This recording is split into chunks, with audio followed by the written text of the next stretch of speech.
Chapter 165. Hopefully, the replica will be 40% effective. That should be enough. Han Xiao did not have enough advanced knowledge, so he could only make a prototype with fewer functions like the Ghost Sniper Rifle. However, there was an advantage to creating a mech. Even if he created a prototype, it would not have the same limitations as the Ghost Sniper Rifle. Creating a self-made mech was a huge project that could not be completed in a short time.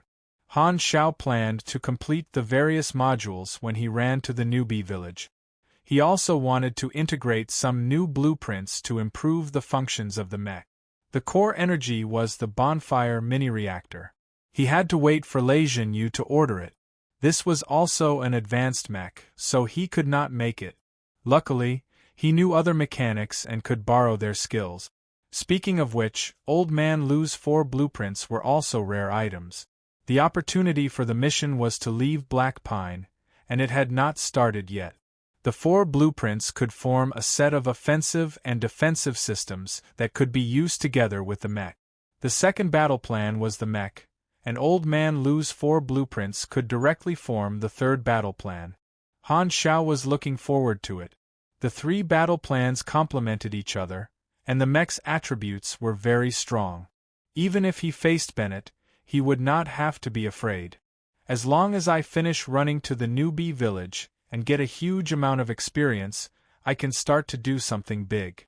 Han Xiao calculated the time and suddenly raised his eyebrows. If I remember correctly, the Inhuman incident is about to start. There were 5 newbie villages in the southern continent. Excluding Big Horn Village and Green Valley Village, Han Xiao spent 11 days running to the remaining 3 villages. Most of the time was spent on the road. Every time he reached a newbie village, players would swarm there without him doing anything. Some would change classes and some would cause trouble. This was all due to the popularity of the Galaxy Times and forum posts. Han Xiao had left a deep impression on the players, and they all knew what to do with him. Han Xiao counted, and the number of players who chose to change their class to mechanic was between 25 to 30%. This ratio was much higher than in his previous life. Although Blue Star only had 3 main classes, the ratio was not evenly distributed. In his previous life, the ratio was 30% for Esper classes, 50 to 60% for Pugilist classes, and 10% for mechanic classes. After Han Xiao's marketing, this ratio had tripled. Other than basic knowledge, he also taught basic shooting and basic combat. The target audience for basic skills was much wider. Most players would come to learn these 2 basic skills. This was the main focus. Many a little makes a mickle, many grains of sand make a tower, small profits but quick turnover. Not to mention the benefits of helping players change their class, 3 novice villages gave him a total of 9,023 million experience. The efficiency was astonishing. The EXP efficiency of these 11 days was comparable to more than a dozen high-difficulty bounty missions. In his previous life, players of the same level would have to spend at least a few months to accumulate that much experience. The powerful effect of the interface and the NPC template allowed him to grow at a terrifying rate. At the very least, he now had an endless source of experience points. The player market indeed had the most potential. Furthermore, he could temporarily dominate the market and create a shocking amount of profit. With a huge amount of experience points in hand, Han Xiao did not say anything and immediately raised his trainee mechanic class to LV-15. His total level was now LV-55, and he needed to change his class to level up. He was still 5 levels away from the level cap of version 1.0, but he was not restricted by the level cap of this version. Han Xiao was very likely to be the first person in Blue Star to reach LV-60. However, the requirements for the class change were extremely troublesome. Trainee mechanic level up to LV-15. Plus 120 energy, plus 1 DX, plus 1 Yendi, plus 4 INT. You have received 3 free attribute points. You have received 1 potential point. Class Change Mission. Create 5 rare grade machines with an energy rank of not lower than 60. F*CK, what kind of luck is this? Am I that unlucky? I got one of the most troublesome class change requirements? Han Xiao was stunned. Rare grade was purple, 1 level higher than blue. The machines he created now had a 15% to 20% chance of being blue, but the chances of being purple were only 1% to 2%. The quality of a machine was the horizontal difference between similar equipment. For example, a normal retractable knife would have a huge difference in attributes between white and blue equipment. Blue equipment had more additional effects, but a blue retractable knife could not be compared to a white ranger robot at all. The quality of a machine was the difference between similar equipment. For example, cold weapons, firearms, grenades, robots. The attributes of a machine were based on the template of the same type of machine. To make it easier to understand, I'll use familiar things as an example.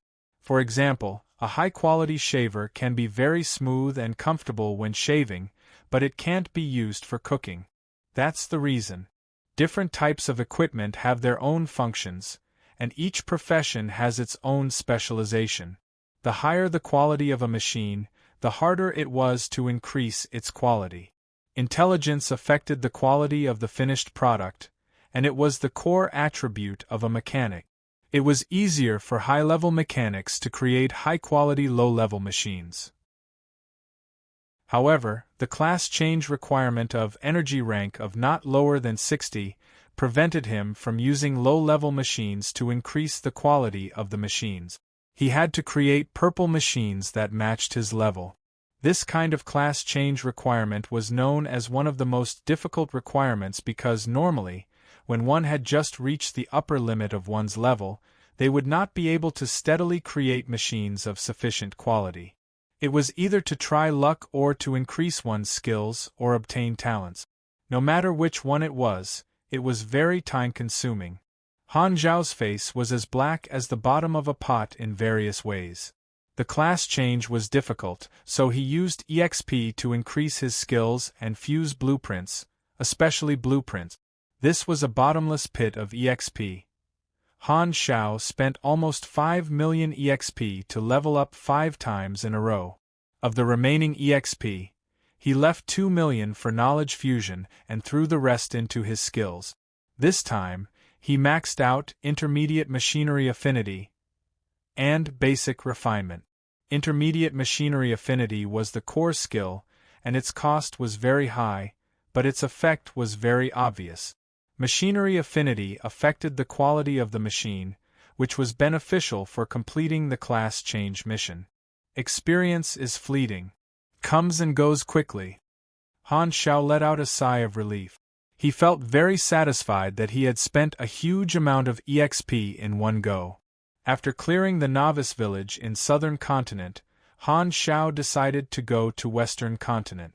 The countries in western continent were Maple and Ordina. He had been in southern continent for a long time, and now, he was finally going to another continent. This time, I can do the hidden mission. The tragedy of Robert Potter happened in western continent, Han Xiao thought to himself. As they were going to fly across the ocean, the transport plane was parked at the airport of Hesla Port City to prepare for the long-distance flight. They had prepared enough jet fuel. This was Antonio's territory, so Han Xiao spent a lot of money and emptied Antonio's warehouse. There were a lot of materials on the plane. You're going to western continent? Antonio held a thick black cigar in his mouth and patted Han Zhao's shoulder with his bear-like hand. An assassin like you will definitely be on the threat list of every country. The agents of Maple and Ordina might want to have afternoon tea with you. That is not your home ground, and our influence in western continent is limited. Let me give you a piece of advice. Try not to show yourself. So, be careful. Han Xiao pretended to be surprised and said, "Wow, so you can finish your sentence in one sentence." Antonio was speechless. Don't worry, I won't be reckless. Han Xiao patted Antonio's thick arm and walked onto the plane. The plane was filled with fuel, took off, and disappeared into the sky. Han Shao went to all the novice villages in the southern continent and caused quite a commotion on the forums. The novice players from the other 3 continents were envious of the southern continent players. They wanted to meet Black Phantom too, but they could not travel across continents. They could only watch helplessly as the southern continent players showed off on the forums, which made them feel very uncomfortable. It was like seeing someone post pictures of delicious food in the middle of the night. No matter how jealous they were, the helpless players could only post on the forums to vent their emotions. "Ah, I want Black Phantom so much. I have a disease that will kill me if I don't meet Black Phantom. Why didn't someone like Black Phantom appear in the continent I came to?" The southern continent players laughed secretly, glad that they were born in a good place. Looking at the players from the other continents crying and acting cute, they felt a sense of superiority. Luck is also a part of strength. I'm not targeting anyone, but I'm saying that everyone here is trash. Chapter 166. In a stronghold of the Dark Net organization. Black Phantom went to the western continent? Where did he go? Bennett was surprised. I don't know. He didn't say. Wang Yuan shook his head. Bennett had no choice but to give Han Shao a call, but it did not go through. Han Shao was on a cross-ocean flight, so the signal was not good. Bennett was helpless. He had already received the material aid from Stardragon, and Hesla had also relented after some negotiations. The sanctuary plan was going to be tested in the southern continent, and he was preparing to gather the strongest in the organization to protect the first step of the plan. Black Phantom was one of the first 3 invitees on the list, but before he could inform him, Han Shao had already slipped away to the western continent. The location of the first sanctuary had already been chosen. It was in the ruins of a big city in the wilderness. Bennett suddenly had an idea. Maple rejected the material aid. Those bureaucrats are only amenable to force. Since Black Phantom has gone to the western continent, I'll let him make a statement for me. There was no light source in the confinement room. The thick metal door isolated the outside world, and only a sliver of light could be seen in the darkness. Elux curled up in a corner and looked at the interface. He wanted to cry, but no tears came out. His Esper ability was rated as Grade A, but after more than 20 days of the open beta, when the average player had reached LV8, his Esper ability was still at LV1. The Germinal organization said that they would lock him up for a month, and they really meant it. If not for the fact that Elux did not want to give up his Esper ability with high potential, he would have changed his account. The club was very concerned when they found out about his account situation. They asked Elux to be patient and promised to invest resources in him after he was released. That was why he was able to persevere and continue to be online every day, hoping for a change. At this time, the metal door slowly opened and white light shone in. Elux looked up and saw a Caucasian man in a white coat standing outside the door. He stared at Elux as if he was looking at a rare treasure. "I want to do a little test for you." The man in the white coat smiled nervously. Cyberlos was very happy. He was one of the upper echelons of the Germinal organization, and he was also a biological scientist. He had been conducting all kinds of experiments for the Germinal organization for many years. Before joining the Germinal organization, Cyberlos was a senior researcher who defected to Raylan. Raylan was full of crazy people, and his mind was filled with all kinds of crazy ideas. As a human, he had never been able to restrain his passion for dissecting the bodies of his own kind.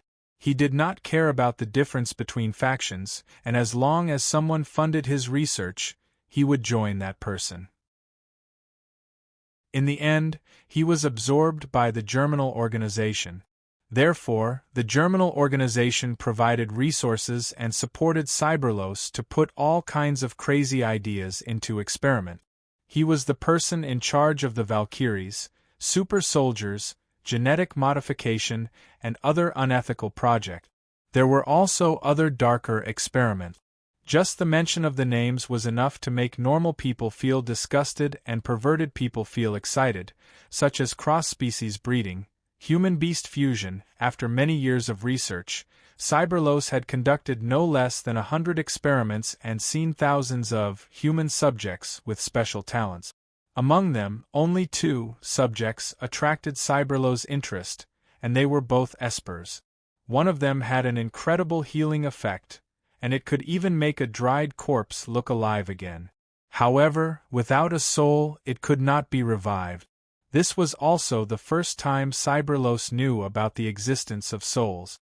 He had been researching enthusiastically for a long time, but unfortunately Blue Star's technology tree was not compatible, so he did not use any experimental methods to collect any souls. The other person had some kind of ability to influence fate. By commenting on something, it could affect the cause and effect of that thing. This was the weirdest ability Cyberlos had ever seen, and it was even more difficult to explain than souls. The ability could only be activated when the person was conscious. He had tried to hypnotize them, but it was ineffective. This person was locked up 24 hours a day and wore a mask that prevented him from speaking. Due to negligence, many terrible accidents had happened. The most recent accident happened more than a year ago. This person said that disaster would befall the germinal organization, and it came true. Now the organization was indeed badly damaged. Electrolux was the third subject that attracted his interest. Cyberlos flipped through the observation diary. Day 1. The subject was sent to the confinement room, monitored 24 hours a day with night vision cameras, fed 3 times a day, 7 in the morning, 11 in the afternoon, and 7 in the evening. There was no time to relax. The subject showed obvious anxiety, and did not show the sluggishness after brainwashing. Initial estimation is that the subject has a certain level of immunity. A compliance test is recommended. Day 2. At 8 in the morning, a compliance test was carried out. The test results showed that the subject showed very high compliance and passed all tests. There were no abnormalities in the lie detector. The subject has accepted the new identity after brainwashing. At 11 in the evening, there was a change. The subject disappeared into thin air. There were no traces of damage in the confinement room. A comprehensive search of the base was carried out, but the subject was not found. Day 4. The subject appeared again without any warning. The location was the confinement room, the same as where he disappeared. Video data, Appendix-001. We controlled the subject immediately and interrogated him about the reason for his disappearance and what happened after he disappeared. The subject said that he did not know. The interrogation was recorded in Appendix-002. Increase the intensity of monitoring of the target. Day 6. Hypnosis was used. The subject was talking nonsense. Appendix-003. At night, the subject disappeared again. Day 8. The subject appeared again. Interrogation and hypnosis again. Appendix-004. 4 details. At 8 in the evening, surgery was carried out to observe the physiology. There were no abnormalities in the body structure. Appendix-005. The diary was observed for 22 days. Electrolux phenomenon also appeared in some of the wanderer settlements in Andria, which attracted the attention of the germinal organization. They did not announce it but observed it secretly. Not dying, could revive, appeared out of thin air, unknown origin. It was not a big deal if it was only one person, but there were more than 10,000 people who had the same phenomenon, and the number was still rising. The leader took it very seriously and made Cyberlos the person in charge to carry out all kinds of experiments on Electrolux. Electrolux was sandwiched in the middle by the guards and brought to an operating room. He lay on the operating table and received the mission to cooperate with the surgery. He was brainwashed in the germinal organization, so all the orders were compulsory missions with a certain amount of experience reward. The punishment for disobeying was very heavy. Electrolux could only listen to the orders and feel depressed. Cyberlos put on the surgical gown and started to operate on Electrolux's body. Electrolux received a notification that he was under anesthesia and could not move. He could only watch the knife cut on his body and realized that he was being dissected. As soon as the chest was opened, the system notification appeared. You died during the surgery. Electrolux was stunned. 10 seconds later, he was revived in the room. What the hell? I was dissected for research? Electrolux was stunned. He had one less chance to revive in 6 days, but his experience was not deducted. Maybe it was because the cause of death was special. This was the first time he had encountered such a situation. In the virtual online games he played before, NPCs ignored the uniqueness of the players. Many people complained about this, and some even imagined that the players would be dissected for research. He did not expect it to really happen in Galaxy. Cyberlos observed the whole process. Electrolux's body disappeared, and he appeared alive. Everything happened out of thin air. The blood stains on the operating table were still there. You know, what kind of creature are you? Cyberlos' eyes were shining. Chapter 167. The world you're in is just a game, and I'm a player, Elux said. However, he was shocked to find that the content of his words had turned into an incoherent sentence. He did not give up and kept trying. He found that as long as he wanted to reveal any information about the real world, the system would change his words. Cyberlos shook his head helplessly. It's the same as the hypnosis record. Nonsense. Elux was stunned. Suddenly, he realized that the NPCs would notice the uniqueness of the players. It must have been deliberately simulated by the developers. So realistic. Elux was shocked.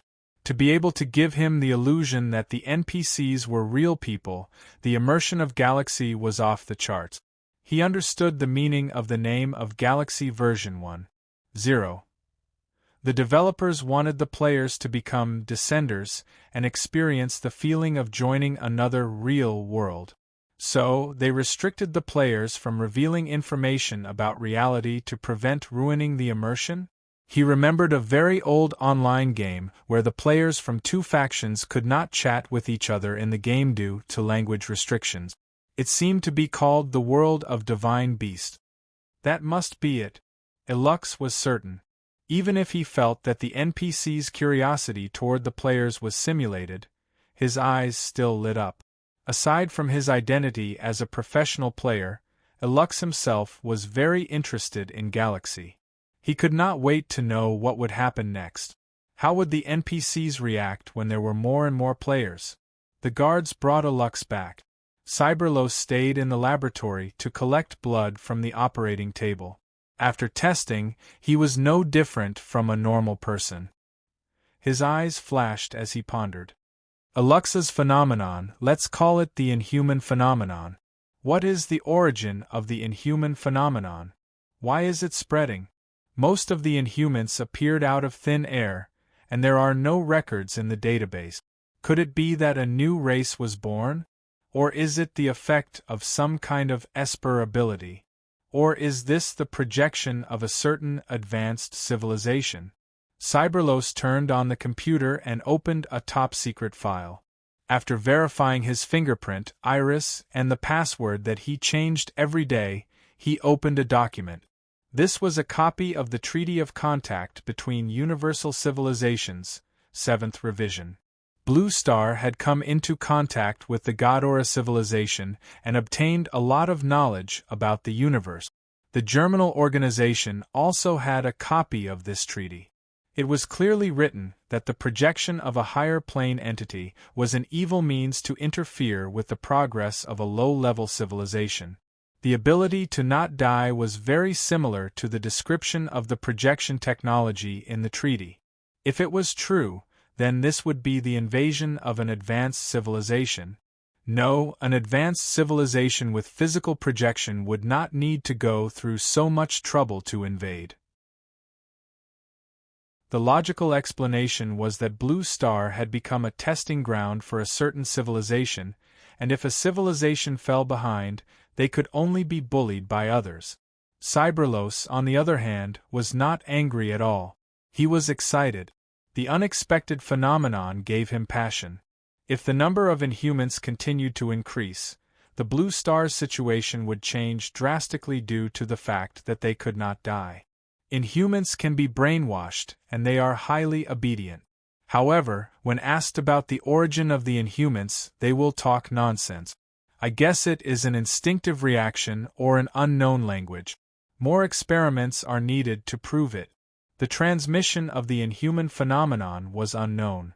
It was impossible to determine whether it was a physical transmission or a psychic transmission. The physical and mental state of the Inhumans was the same as that of normal humans. The test results were normal. It was impossible to determine the form of the Inhuman phenomenon. It could be a supernatural ability, a disease, or a genetic mutation. What was interesting was that the Inhumans had not been observed sleeping. Speculating from the time, disappearing might be the sleeping method of the Inhumans. Some Inhumans had other supernatural abilities, but they were relatively weak. They seemed to have extraordinary potential, but the reason was unknown. There were more special points that needed to be added. Was the Inhuman phenomenon long-term or short-term? Would the number of Inhumans stop increasing? Was there a possibility of the wild beasts being infected with the Inhuman phenomenon? In the long run, the Inhuman phenomenon has a lot of hidden dangers. We have to find a countermeasure or containment method as soon as possible. After writing the conclusion, Cyberlos submitted the report to the leader. The leader's worldview was slightly impacted. Luckily, he had a firm mind. Because of the existence of all kinds of supernatural abilities, even a normal person had a high acceptance rate. He was used to seeing all kinds of supernatural phenomena that could not be explained.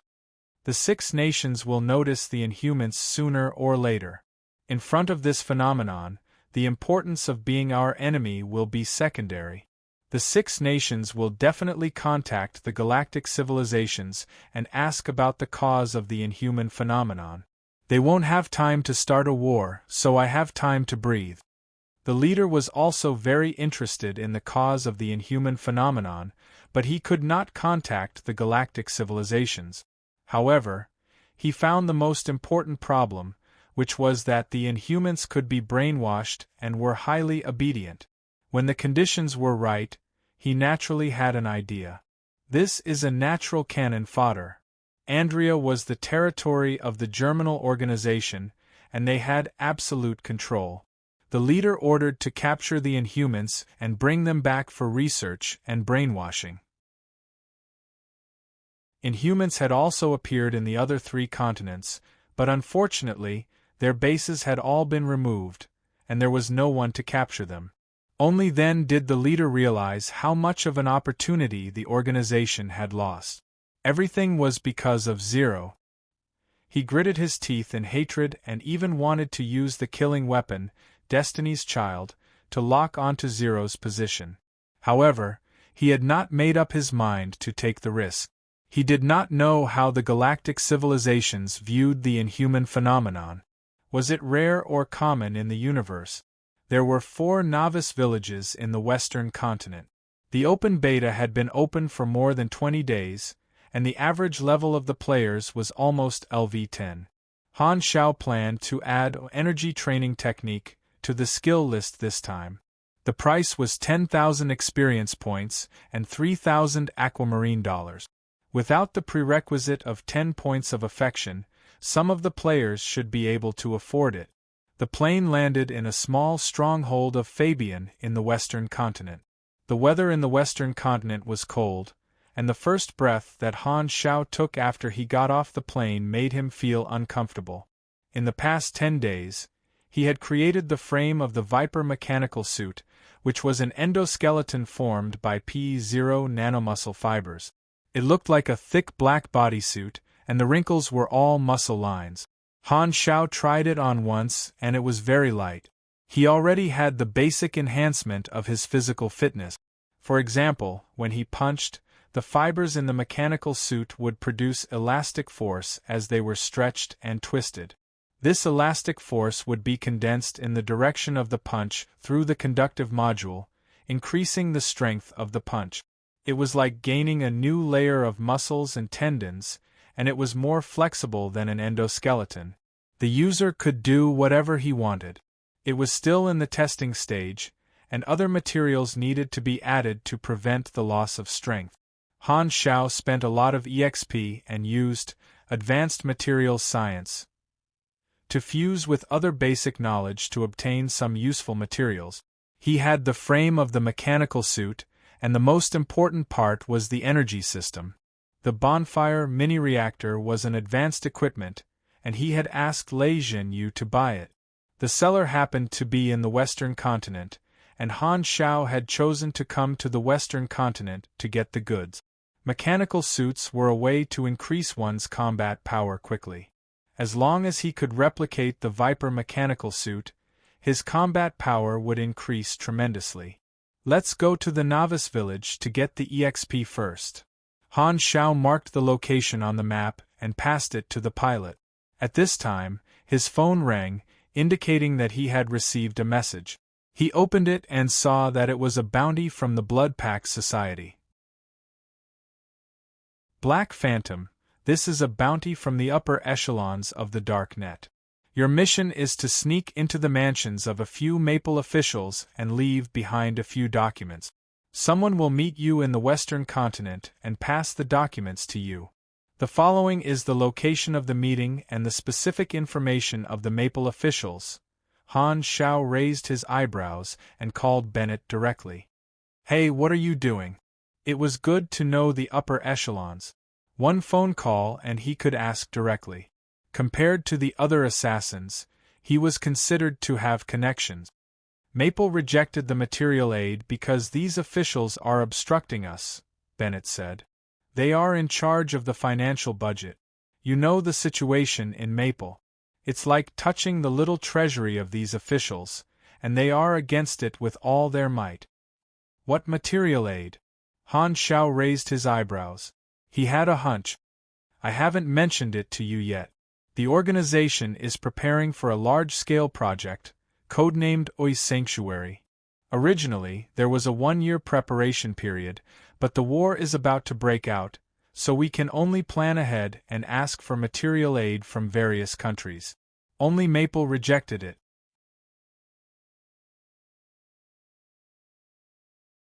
Chapter 168. When you return to the southern continent, I'll tell you the details of the plan. I do need your strength. Bennett paused. Star Dragon was the first to agree to the material aid, and you participated in the Battle of Tedramra River. I owe you one. Just give me something in return. Bennett laughed. That's your style. We'll talk about it when you return to the southern continent. You have triggered the sea-level mission ou deterrence. Mission introduction. Some of the officials in Maple are very corrupt. It's time to let them know that holding on to the money can only get them bullet. We're not robbers, but we don't mind playing the role once in a while. Mission requirements. Enter the mansions of the 5 target officials and leave behind the evidence collected by the Dark Net. Reward. 120,000 EXP, 500 favorability with the Dark Net. No special reward. Looks like a normal mission. I'll just do it casually. Han Xiao nodded. He was the best at infiltrating. The transport plane was refueled and took off with Han Xiao. A few hours later, they arrived at a plain dozens of miles away from a novice village. It was not easy to find an airport in the wilderness. The wings of the transport plane were equipped with steerable jets to provide vertical takeoff and landing power. They could land in the wilderness and did not have to worry about not having a runway when they took off. The pilot was also experienced. If Han Xiao did not have the huge discount from his old customers, the price of the chartered plane would have been a few times more expensive. Legendary points and faction relationships saved him a lot of money. Relationships were very important. After getting off the plane, Han Xiao arrived at the novice village. The players there were busy completing missions. When they saw Black Phantom, they were all stunned and surprised. They swarmed forward and surrounded Han Shao. Poseidon, a core member of the Guild of Gods, was humming a tune and browsing the forum post. He was in a good mood. President Jupiter finally stopped worrying about the A-level mission, and the development of the guild was on the right track. The second episode of Galaxy Times invited a beautiful esports player, Rainstorm Club's top player, Rainy Jiang, to share her experience and briefly introduce Stardragon. She participated in the Battle of Tedramra River and gave him some insider information, including the information of the Germinal Organization's withdrawal. That was how Jupiter found out that the Germinal Organization's base in southern continent had been dismantled. Thus, he completely gave up on the A-level mission. Coincidentally, the Dark Crow Valley faction had been removed, and he could join other factions. Therefore, he focused on organizing the guild and developing in southern continent. The second issue of Galaxy Times invited professional players from different novice planets for interviews. These professional players all opened maps and joined different factions, allowing the players to learn more about the various planets. The conflict between the Six Nations and the Germinal Organization was gradually revealed. The Blue Star players all understood that this was the main storyline of the planet. Poseidon did not agree with the A-level mission of the Germinal Organization from the beginning. He felt that it would distract the core group. Fortunately, Jupiter changed his mind and gave up on the A-level mission. Instead, the club's professional team was interested in this mission. Professional players were capable of challenging difficult missions, so the guild reported the process of triggering the mission to the team.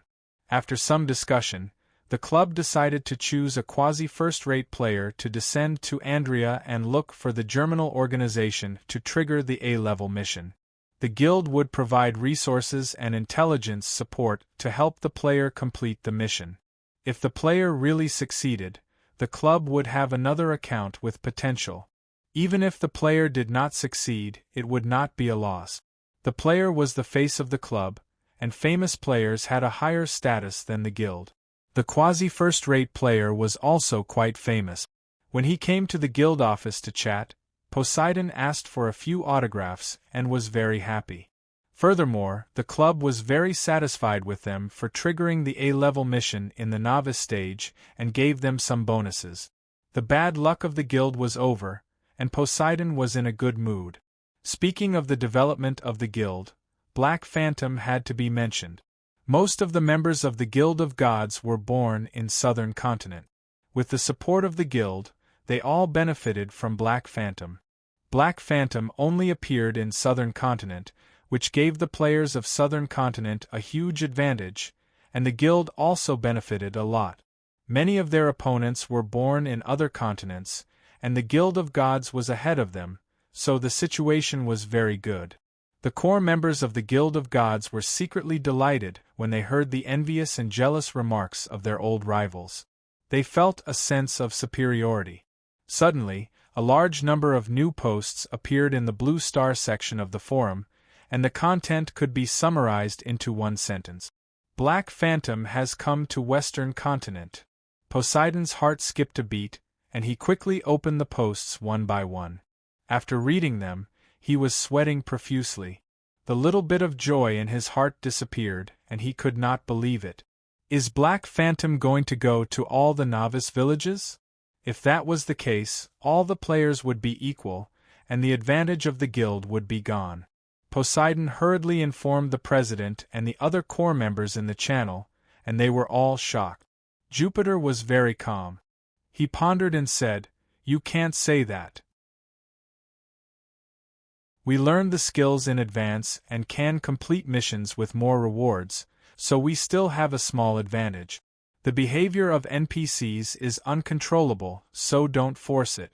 Since the president said so, everyone was relieved. Poseidon looked at the forum again and suddenly exclaimed, F***CK, look at this post. What? Jupiter opened the post in confusion.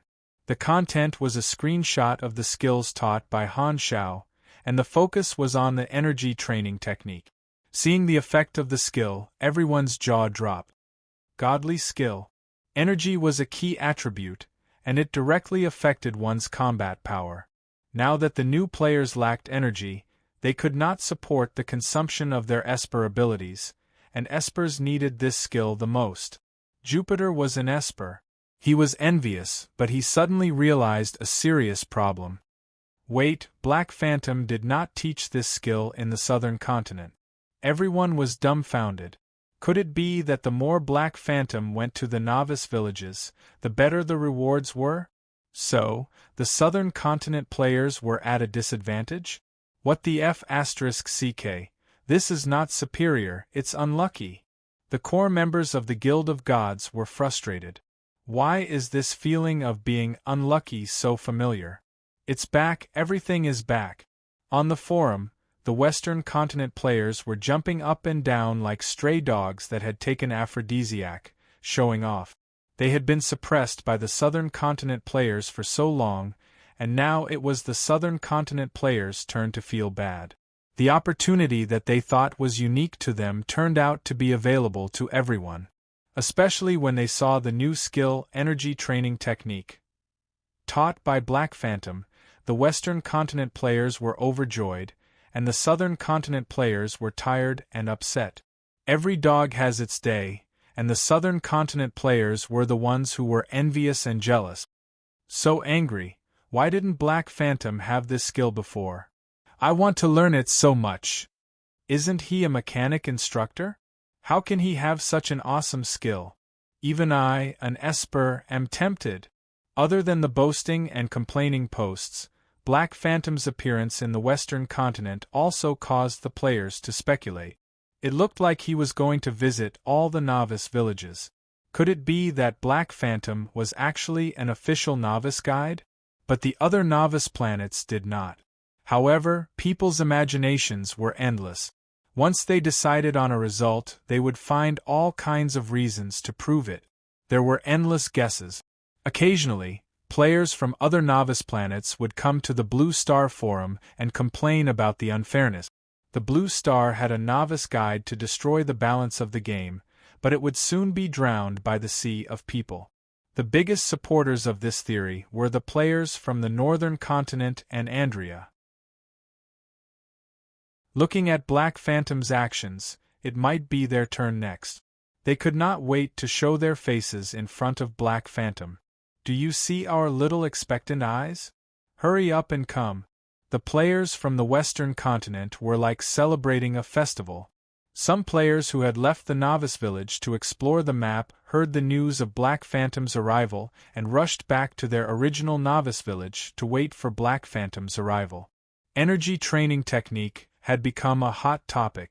Not only were there players who wanted to change their professions, even mutants were eager to learn this skill. Although the price was high for this godly skill, they were willing to sacrifice everything to learn it.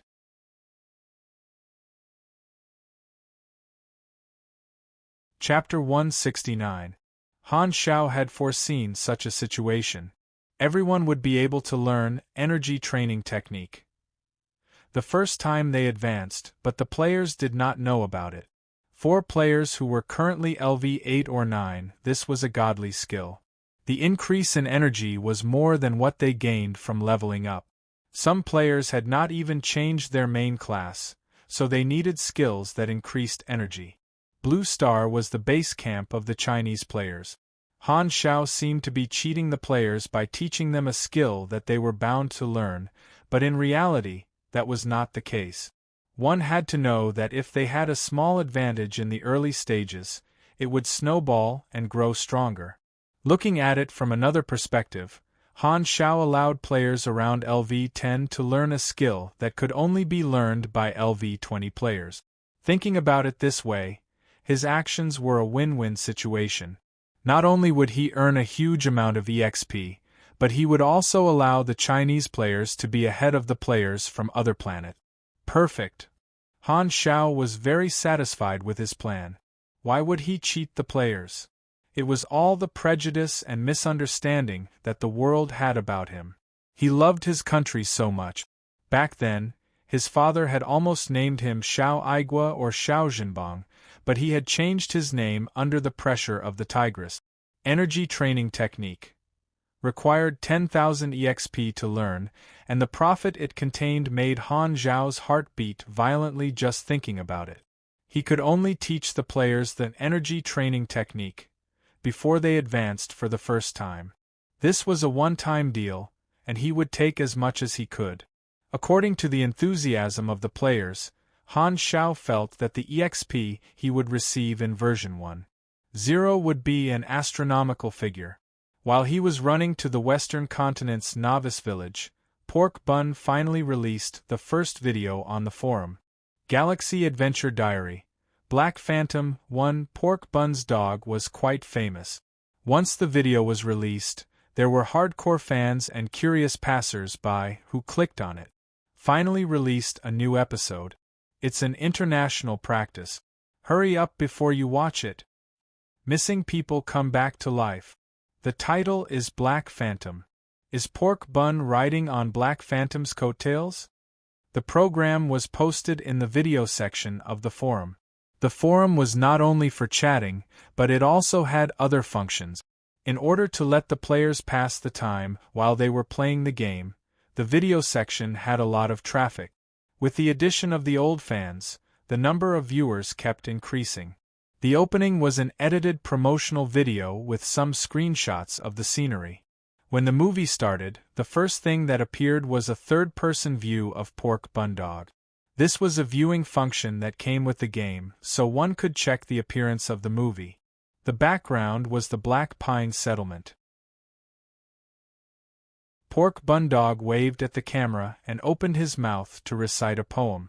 The boundless heaven and earth give birth to the universe, and yin and yang give birth to all living beings. Every moment of the night is worth 1,000 pieces of gold. Welcome to the diary of a space adventure. I am Pork Bun. The bullet screen was filled with ridicule. Is this a prelude? It must be an introductory poem. At that time, I recited a line from a poem, Coward, the sun rises in the east, only I am undefeated. Long live the clam god sect. In the program, Pork Bun continued, It has been a long time since I released a new work. As the first episode of the Galaxy series, I will use a character as a cutting point of view to bring everyone to experience my adventure. This character has left a lot of impressions on the players. Mechanic class teacher, novice guide, mysterious NPC, hidden story. I think the audience in front of the screen will be curious about the identity of this character. That's right, he is the person written in the title, Black Phantom. The bullet screen. Wow, awkward chat time, IF * King admire you. The camera changed to Pork Bun's first-person view, and the official content started. The content of the video was all recorded by Pork Bun while he was beating dog. After editing, it was made into different segments. The special effects and narration were added later. Pork Bun followed the humorous style and started from the scene where he met Han Zhao for the first time. Han Zhao fought against the wolves in Green Valley Town and stopped the confrontation between the two warlords. Pork Bun showed the first-person view of the game while he beat dog. The narration started to analyze Han Zhao's influence. Forcing two warlords to retreat with a single sentence, Black Phantom has shown his influence. Before analyzing, I think we should introduce the identity of the warlords first. The scene changed to Black Pine settlement. Bun Hit Dog introduced Lu Qing as the leader of this large settlement with a large number of troops and chariots. Then, the topic changed. Lu Qing has such a large force, but he is still afraid of Black Phantom. Then, where does Black Phantom's influence come from? Listen to me, Brother Bao. He used Lu Qing as a foundation to further arouse the audience's curiosity about Black Phantom. The effect was obvious. Mad Blade and Angry Sword appeared in the show as guests. The analysis of Han Zhao's identity started from the conversation between the two of them, slowly revealing the tip of the iceberg of Black Phantom's mysterious origin. First, the two of them revealed Black Phantom's name. It seemed to be Han Shao, and he used to serve in Stardragon's intelligence agency. This was information that no one knew, and it caught the audience's attention instantly. The bullet screen became much smaller, and the audience was watching the content seriously. Mad Blade was riding on Han Zhao's coattails during the closed beta, but he had no idea about Han Zhao's real identity. He only knew that Black Phantom originally belonged to the Six Nations.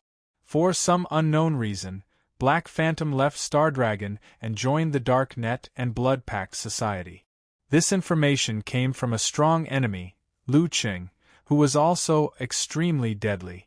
Although the details of these two organizations were not known, they definitely had a strong background. They were high-level organizations that players could not come into contact with at the moment, and they were also one of the sources of Black Phantom's influence.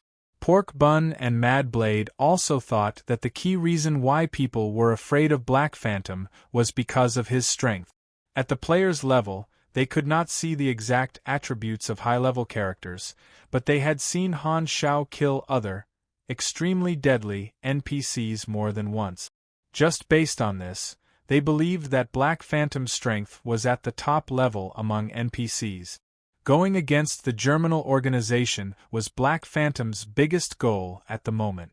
As there were not many clues, they could not figure out the reason why Black Phantom and the Germinal organization were at odds. Mad Blade shared the situation of the closed beta. From the closed beta to the open beta, more than 3 months had passed in the game, and Han Shao had turned into Black Phantom. Once this information was released, it immediately aroused the audience's curiosity. What exactly did he go through to become the Black Phantom of today? There was no evidence, so it was all speculation. The show did not talk about it in detail. Pork Bun's original intention was to throw this question out as the hook and suspense of the show to attract the audience's curiosity. Then, Pork Bun and Mad Blade discussed Black Phantom's actions in the Novice Village. They thought that this was the decisive evidence to prove that Black Phantom was the Novice Guide. After more than 20 days of playing, the players realized that the NPC's actions and thoughts were very real. They would even be surprised that the players could come back from the dead. Then, why would Black Phantom come into contact with the players so frequently? And it was obvious that he had a plan.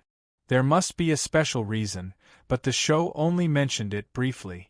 Pork Bun said that he and Mad Blade had both triggered Black Phantom's hidden storyline, proving that he could follow and report.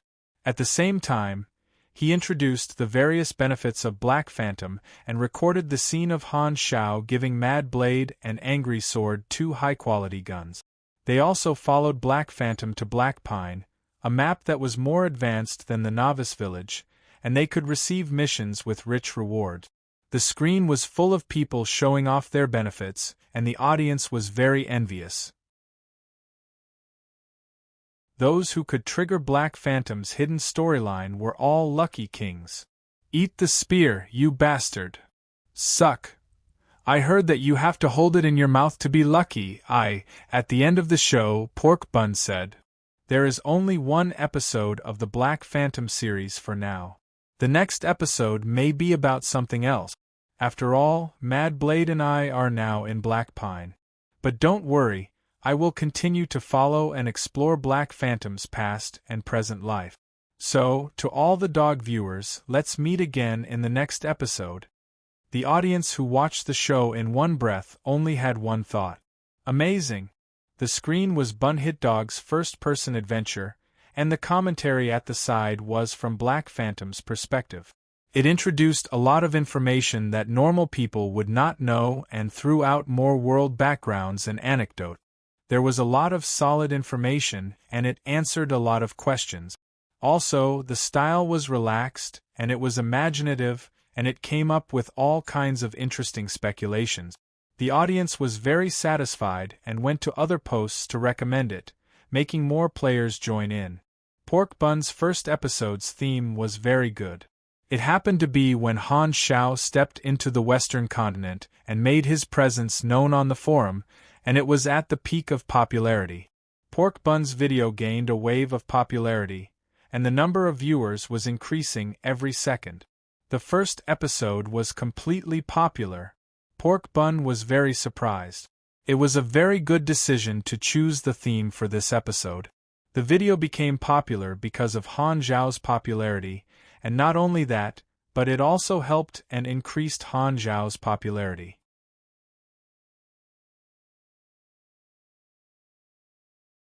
Chapter 170. Apart from benefits, there was another way that players viewed NPCs, and that was worship.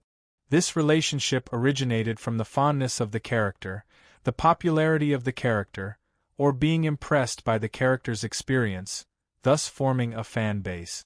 For example, famous characters like Dragonborn, Xiao He, Medivh, One Punch Baldy, Master Kratos, and so on.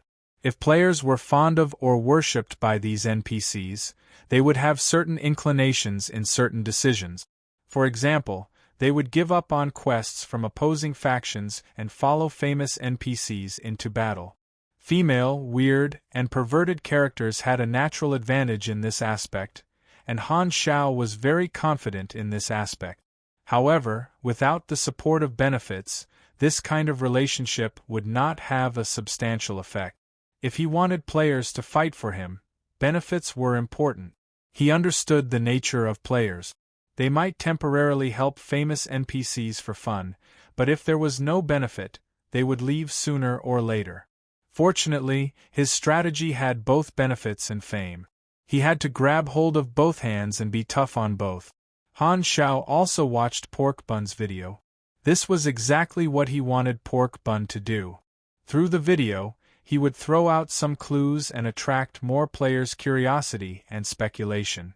It was not important that his real name was leaked. The information flow between players and NPCs was limited, and the information each party had was different. The Germinal organization knew that he was Zero and probably knew his original name, Xiao Han, but they did not know that he was Black Phantom or Han Xiao. Stardragon knew that he was Han Xiao and Zero, but they were not sure if he was Black Phantom.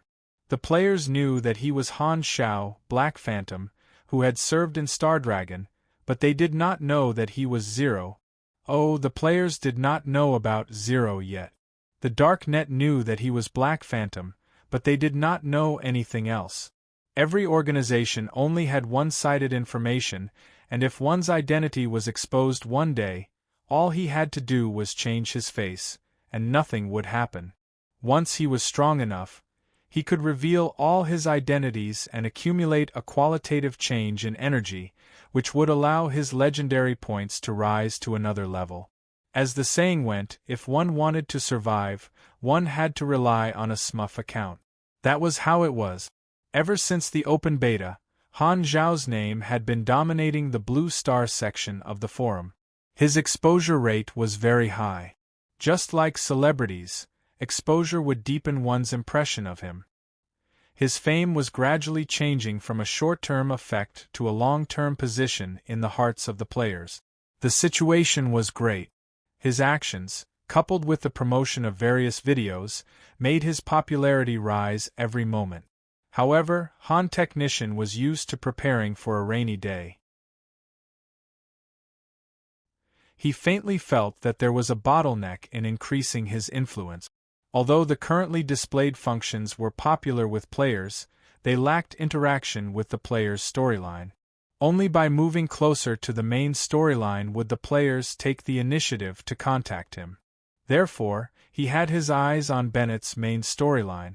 After running to 2 novice villages, Han Xiao decided to slow down for a few days to give the other players time to raise money and give himself time to do other things. The first thing he had to do was to get the bonfire mini-reactor. He called Lei Zhenyu and asked where the seller was going to deliver the goods. Lei Zhenyu gave the seller's phone number to Han Xiao. He dialed the number and it rang 3 times before the call was picked up. Hello. The other side's voice was electronically synthesized, so Han Xiao could not tell their age or gender. How do you want to deliver the goods? Han Xiao went straight to the point. 3 days later. I'll send you the coordinates later. We'll do the payment and the goods at the same time. Okay, I'll send one of my men to deliver the goods, Han Xiao said. The phone was hung up. 10 seconds later, Han Xiao received a message. Ordina Border City, Severus. In Ordina, financial groups and family forces were intertwined. The country's policies were geared towards elitism. There was a strict division of social classes, and competition was everywhere. Every city was shrouded in a solemn and dignified atmosphere. Furthermore, Ordina was rainy all year round, and the thin fog made the city hazy and gloomy. It was drizzling in Severus. The weather was humid and cold, which suited the atmosphere of the city. A room in a residential building was set up as a surveillance room. It was connected to the city's traffic cameras and monitored all the roads in the 3 nearby streets. More than 10 solemn men in black were busy. Some were adjusting their guns, some were watching the surveillance cameras, and some were sorting out the information. This was an action team from Ordina's intelligence agency. There were also 6 other action teams and special forces sealing off the 3 nearby streets. Ordina's agents were gathered here to capture a fugitive who stole the country's confidential information. They had been on the run for many years, and finally found a clue a few days ago.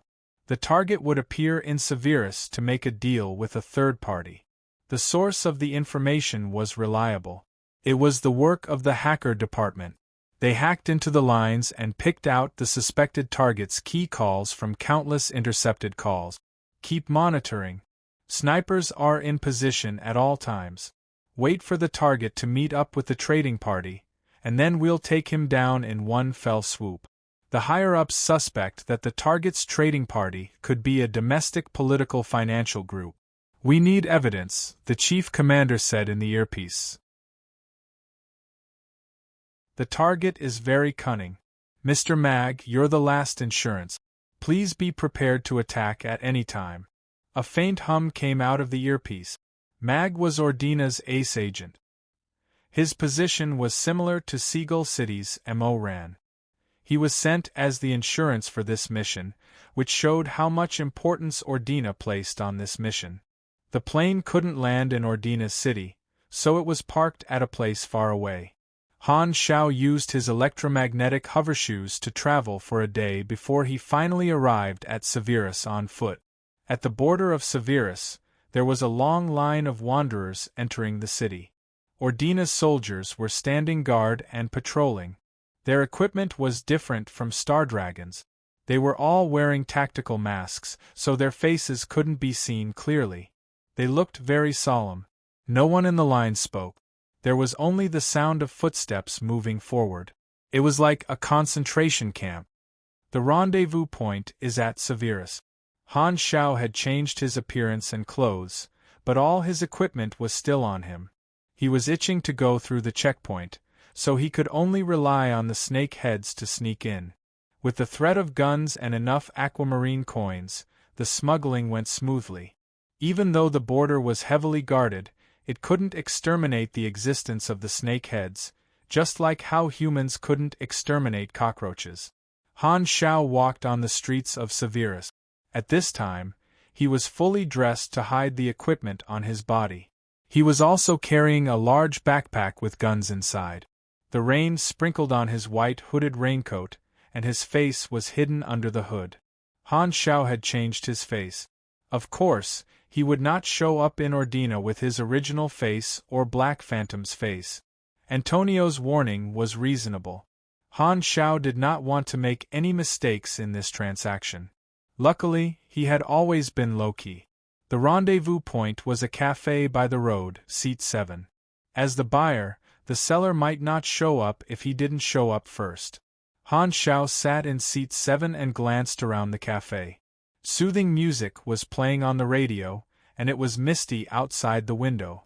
It was quite a bourgeois atmosphere. At this time, half of the seats were occupied. They were quietly drinking, reading newspapers, or reading computers. Han Xiao's arrival only attracted a few glances from the customers, and they continued with their own business. It looked very normal. Han Xiao called the waiter and asked for a cup of coffee. He drank casually while waiting for the seller to arrive. He turned to look at the floor-to-ceiling window. There were pedestrians walking past with umbrellas, as if they were in a hurry to go home. Under the eaves of the opposite street, a few men were hiding from the rain and playing with their phones. It was drizzling, and the water dripped down from the eaves and gathered in the drainage ditch by the street. The water rippled continuously. Han Xiao lowered his head and sipped his coffee. He acted normal, but in fact, he had already noticed that something was wrong. The customer reading the newspaper 3 seats away has an abnormal heartbeat rate and rapid breathing. The woman drinking coffee at the bar has sweat dripping down her temples. The man who just passed by the window has steady footstep.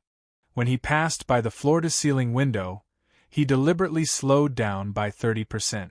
The second person on the left who is hiding from the rain on the opposite street is shaking his heels subtly. It's a sign of anxiety. At LV-55, his senses were greatly enhanced. His observation skills were very detailed, and the subtle reactions of normal people could not escape his eyes. He could sense the emotional state of others through the details of their movements and expressions. Someone is spying on the cafe. Is it the seller or a third party? Could it be me? I don't think I've offended anyone in Ordina. Han Xiao was surprised. When he discovered the spies, a notification popped up on the interface. You have triggered Level D mission involvement. Mission introduction. The mysterious merchant you are dealing with is a felon in Ordina. The news of your transaction has been leaked. Unfortunately, you have also entered the spy's field of vision. You have been involved in a storm that has nothing to do with you. Mission requirement: escape from Ordina's pursuit. Reward: 65,000 EXP. Special reward: unknown these days. I'm really unlucky. Han Xiaoxin was depressed. He only wanted to get the mini bonfire reaction furnace safely, but he did not expect to be involved in such a serious incident. Couldn't they just let him be a little more stable?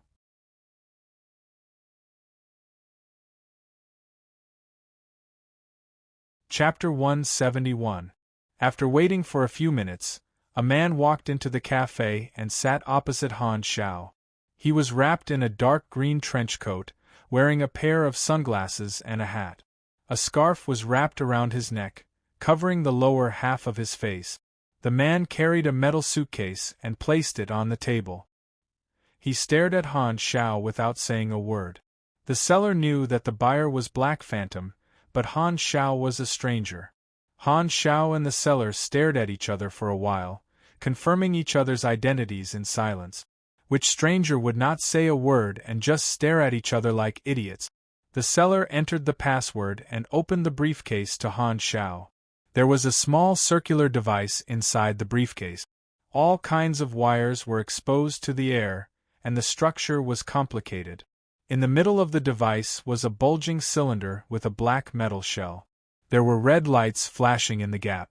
This was the mini bonfire reaction furnace, an energy core that could automatically generate electricity through solar energy and concentrated fuel.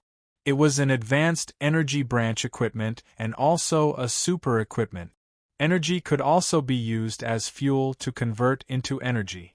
The self-charging battery could save the trouble of recharging, and it was the core material of a mechanical suit. It would be awkward if he had to change the battery in the middle of the battle. Han Xiao touched the device and confirmed that it was not a model. He took out his PDA and paid the seller with his dark net account. He moved quickly and said, "Run." Han Xiao did not care about the seller's reaction. He grabbed the mini bonfire reaction furnace and threw it into his backpack. He then stood up abruptly, took out the Berserk Eagle, aimed at the surveillance target, and fired continuously. In fact, the moment the transaction was completed, the Ordina agents were ready to attack. However, Han Xiao was 1 second faster. The large-caliber steel core bullets jumped out of the gun, and the kinetic energy within a few dozen meters was no less than that of a sniper bullet. The few surveillance agents who were hit flew backward. They were all wearing bulletproof vests and had well-trained bodies, but they were all ordinary soldiers with no energy. Han Shao was a LV-55 mechanic, and his gun attributes had been specially enhanced. He also had all kinds of affinity skills that increased the power of machines.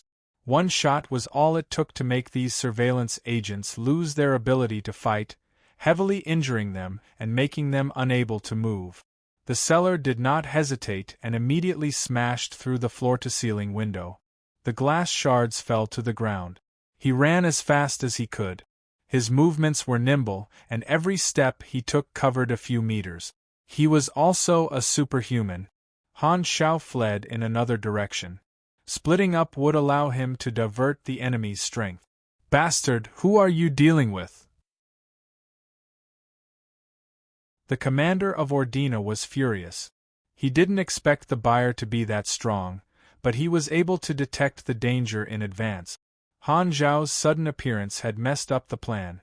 The commander immediately ordered the agents and soldiers to move out.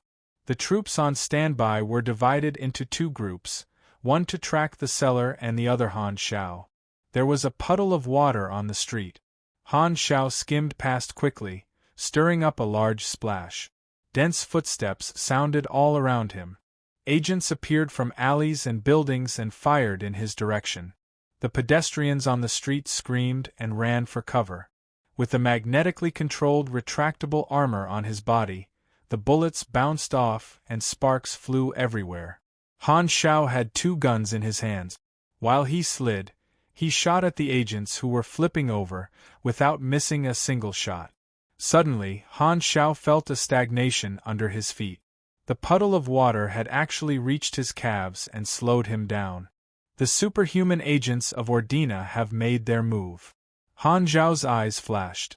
The information on the interface had already told him the identity of the enemy. It was an Esper around LV-30. Two pugilist agents rushed out from the side of the street. While Han Shao was slowing down, they quickly closed in on him and attacked him with fists and legs wrapped in flames. Han Zhao's expression did not change as the enemy closed in on him. He activated the sunworm's concentrated spray. Thick orange flames shot out from the bottom of his palm and engulfed the two pugilist agents. The continuous damage was very high. The two pugilist agents screamed in pain and hurriedly retreated. The flames mixed with the rainwater and turned into a white mist. The steam even sizzled, blocking the vision of the agent. Han Shao activated the full power of his electromagnetic hoverboots and shredded all the puddles that clung to him. He retreated at high speed and quickly got out of the range of the water manipulation Esper. He did not want to fight with the enemy agents in Ordina's territory. At this time, the sound of engines suddenly sounded. Two black police cars rushed out from the intersection in front of him. They were rather large and looked like recreational vehicles. They skidded to a stop at the intersection and blocked Han Zhao's path. The wheels splashed up the puddles of water as they moved in an arc, facing Han Shao from the side. Large caliber guns extended out of the car windows and opened fire at the same time. The flames from the guns were about half a meter long. The bullets expanded in his vision, and Han Shao was hit head-on. These guns were all large caliber submachine guns. There were also a few shotguns that had a knockback effect. Even with the protection of his armor, he was still slowed down by the kinetic energy of the bullets, and sparks flew everywhere. A new information appeared on the interface. The identity of the enemy was that of the Special Forces of Ordina. Han Shao hurriedly changed his direction. His skateboard shoes stepped on the buildings on the side of the street and slid past the roofs of two RVs. The Special Forces soldiers in the RVs hurriedly got out of their vehicles and opened fire at him. The bullets chased after his expert figure, leaving a row of dense bullet holes on the outer walls of the buildings. Han Shao took out an explosive grenade, opened the ring with his mouth, and threw it into the middle of the RV. The Special Forces hurriedly dodged, but the sound wave of the grenade ignored all obstacles. The buzzing sound spread, and the Special Forces were knocked out on the spot. Han Shao turned around, shot the tires of the RV, and left. The surveillance cameras along the way were destroyed by Han Zhao's bullets, but the agents continued to chase after him. Some even took a detour to block his path. In terms of speed, the electromagnetic hoverboots were not as fast as these speeding cars. Han Shao did not choose to take the main road. The electromagnetic hoverboots could ignore all obstacles, and he could jump over walls and buildings to shake off the pursuers again and again. However, there was always a new car in front of him. Ordina had placed a lot of manpower in these few streets. How can they always find me? Han Shao had a flash of inspiration. He looked back as he slid and saw 3 unmanned aerial drones in the sky. No wonder the enemy could always follow him. He took out the Red Falcon and destroyed the drones with 3 shots. The commander of the Ordina operation was so angry that he slammed the table. The other team had lost the cellar, and now Han Shao was the last target. However, the enemy was too difficult to deal with, and the men they had placed couldn't do anything to him. Mag, take him down. After shaking off the last few vehicles, Han Shao jumped between the buildings. Just as he was about to find a hidden place to change his face and equipment, a spray of bullets suddenly shot out from above and hit him in the back. The small bullets exploded, and thick smoke and flames burst out. Han Shao was directly blown into the wall. Dust and bricks were scattered all over the ground. The close-range explosion made Han Zhao's ears ring a little. He frowned, shook off the dust on his head, and looked up. A figure was standing on the rooftop, wearing a bulletproof vest. His whole body was covered with waterproof bullet belts, and all kinds of guns were hanging on his body. There were 4 pistols on his waist and thighs, a sniper rifle, and 2 different assault rifles hanging on his back. He was holding a shotgun in his hand, and smoke was coming out of the muzzle. The damage of this shot was beyond the attributes of a normal gun. Han Shao looked at the interface and was shocked. A cannon master? You have entered combat mode. You have received the following information. Mag Leslie Level, 56 Class. Agent LV-10, Elite Agent LV-9, Hawkeye LV-11, a Novice Mechanic LV-10, Cannon Apprentice LV-10, Cannon Apprentice LV-10, Cannon Apprentice LV-6, Attributes. 54 STR, 131 DX, 65 YND, 146 INT, 17 MYS, 11 CHA, 13 LUK Health Points, 1900 Energy, 940 Energy Rank, 230 Talent, Well-Trained a plus 100 Health Tough Physique, plus 400 Health, plus 4% Resistance Sharp Vision, increases shooting accuracy by 20%, increases critical rate by 13%. Gun Specialist, plus 18% attack when using gun-type weapons. Gun Master, increases long-range attack by 1 for every 5 dexterity skills.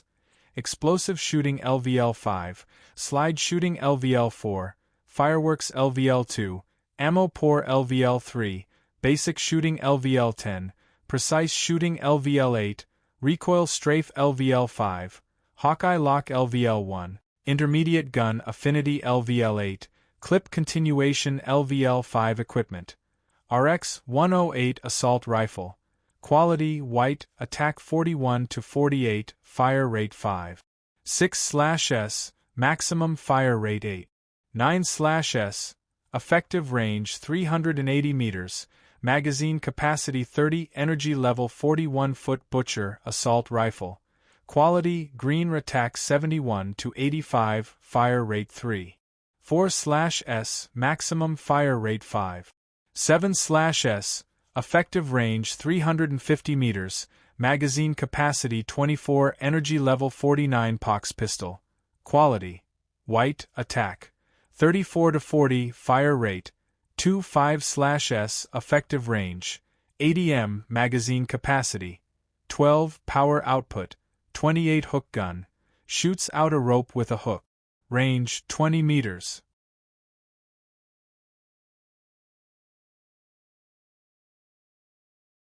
Chapter 172. Mag was a cannon gunner, a branch of the mechanic class. He was an expert in using guns, and his attack power was very high. The stronger the weapon, the more advantage he could bring out. This was Han Zhao's first time fighting a high-level enemy of the same class. The enemy was on the roof, and he was on the ground. Every meter was a natural moat created by a cannon gunner.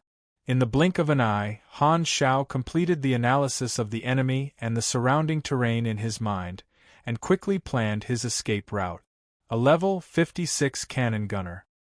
His attack power is very strong, but his health is very fragile. I have one chance to deal a heavy blow to the enemy, but it's not easy to kill him.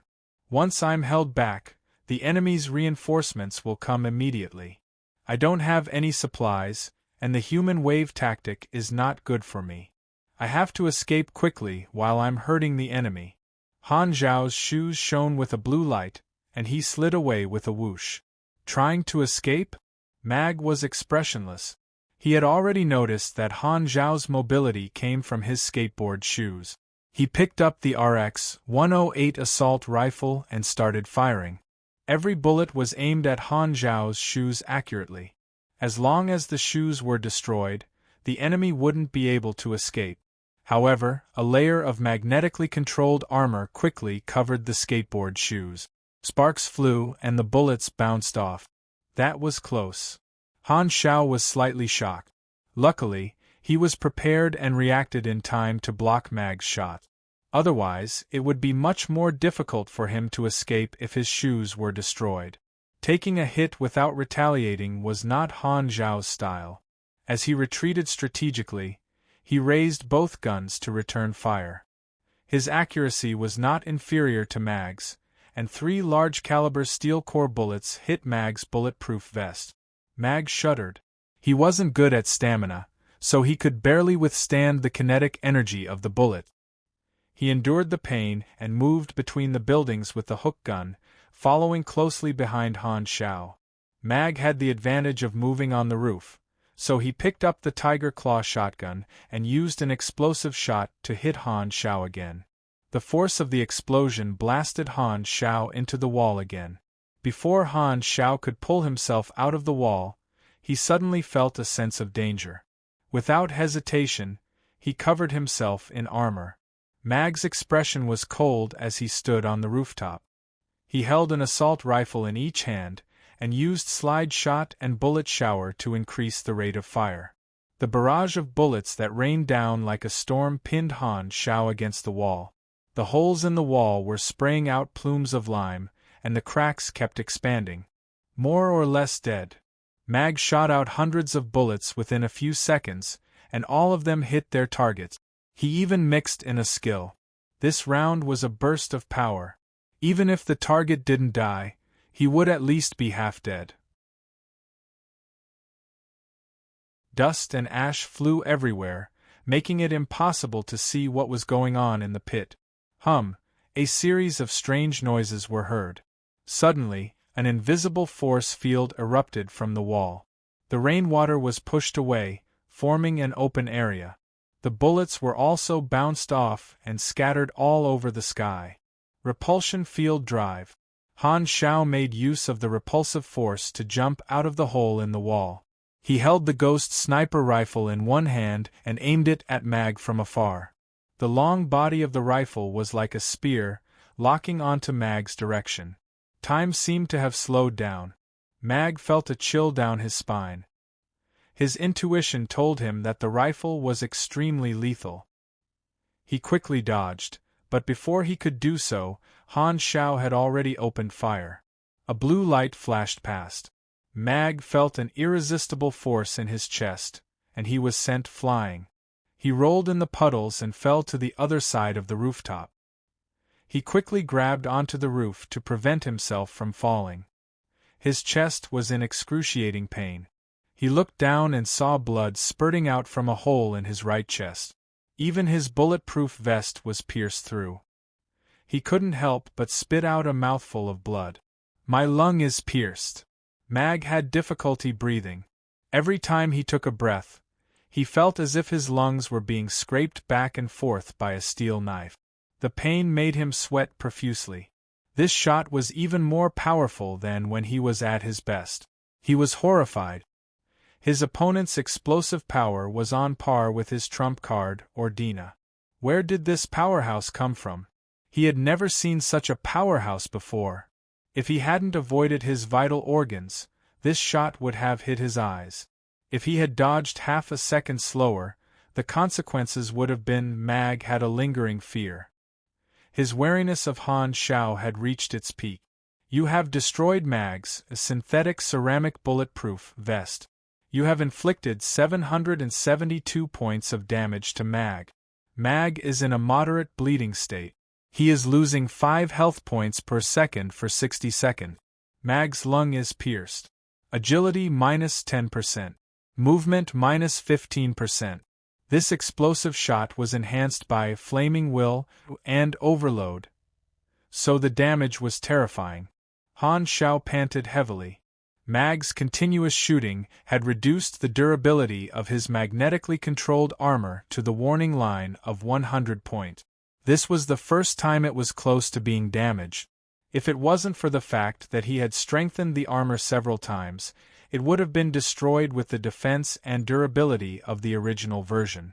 Launchers were known for their firepower.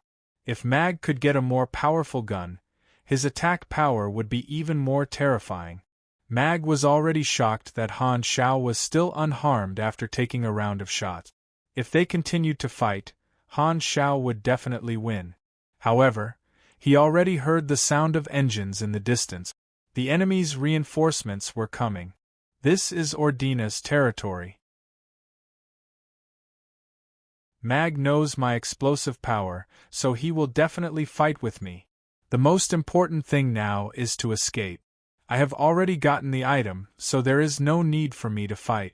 As this thought flashed through his mind, Han Shao turned around and left without hesitation. Mag didn't dare to pursue and fire recklessly like before. He endured the pain and followed from afar, shooting a few shots before finding cover. He was so cautious that he looked like a completely different person. He was really frightened by Han Zhao's shocking shot. Han Shao was relieved of a lot of pressure. While Mag was afraid, he enhanced his skateboard shoes with Overload, and disappeared from Mag's sight in the blink of an eye. Mag couldn't catch up with him. The city's streets and alleys were complicated, so he disappeared without a trace.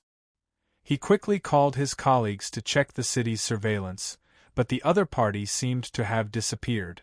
The target of the operation was the seller. The seller was very experienced in escaping after being tracked for so many years after being reminded by this buyer. This small mistake caused the agents to lose track of the seller, so Mag could only chase after the buyer. However, not only did he let the final target escape, but he, the ace, was also injured. Anger, depression, and indignation were rolling in his heart. Failing the mission was like a slap to his face. The Ordina agents started to search, but of course they found nothing. They could only send the battle footage to the intelligence department for analysis. They didn't have much hope at first, but they unexpectedly found someone with a matching combat style. Black Phantom. They don't look the same. The other party might be wearing a human skin mask. That makes sense. Only Black Phantom can disappear from the world like a ghost. In the operation command room, Mag was letting the doctor bandage his wounds with a gloomy expression. He had heard of Black Phantom's name before. As the ace of the intelligence agency, he didn't think much of a lone killer like him. He didn't expect that in this accidental encounter, as the pursuer who had the upper hand, he would be severely injured by Black Phantom and even lose track of the target. Mag felt very embarrassed and brooded over it. Legend is indeed a legend. The Operation Command didn't blame Mag. If the opponent was Black Phantom, failure was acceptable. The problem was, why did Black Phantom come to the Western continent and have a deal with the criminal they were tracking? The higher-ups of the Ordina Intelligence Department took Black Phantom's appearance very seriously. They called a meeting and asked the hacker group to broadcast the source of the information. It was the short call record between Han Shao and the seller and the location of the rendezvous. Hello. How do you want to hand over the goods? 3 days later. I'll send you the coordinates later. We'll hand over the goods at the same time. Okay, I'll send one of my men to do the handover. The last sentence was the main point. The dealer sent Black Phantom, so the identity of the dealer was obvious.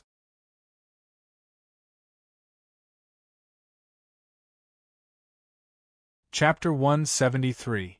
After Han Shao escaped from Mag's sight, he took a detour and returned to the route where the cameras were destroyed. He disguised himself, changed his face, and blended into the crowd, successfully getting rid of his pursuers. After changing his appearance, Han Shao rushed to the border without stopping. As expected, the sentry post was closed, and the special forces and soldiers searched everyone who passed by. I'm so unlucky. I even got beaten up by a bunch of special agents when I was just shopping. Han Shao cursed his bad luck in his mind. Antonio's words had come true, and he had really run into Ordina's intelligence agency. Based on his performance in battle, Ordina's intelligence agency would probably confirm that he was Black Phantom. There was no other way. In order to escape, he had to give it his all. Ordina's intelligence agency was still very useful. Is it so hard to keep a low profile? Han Shao felt helpless. Exposing his identity did not affect him much, as his whereabouts were unpredictable. However, he felt like he had tricked someone. This is a small problem. Forget it. At least this time, Han Xiaoxin got the mini bonfire reactor. He was very satisfied. Han Shao remembered the location of the head of the snake. The sentry post did not affect his smuggling, and he could accept the reasonable increase in the smuggling fee.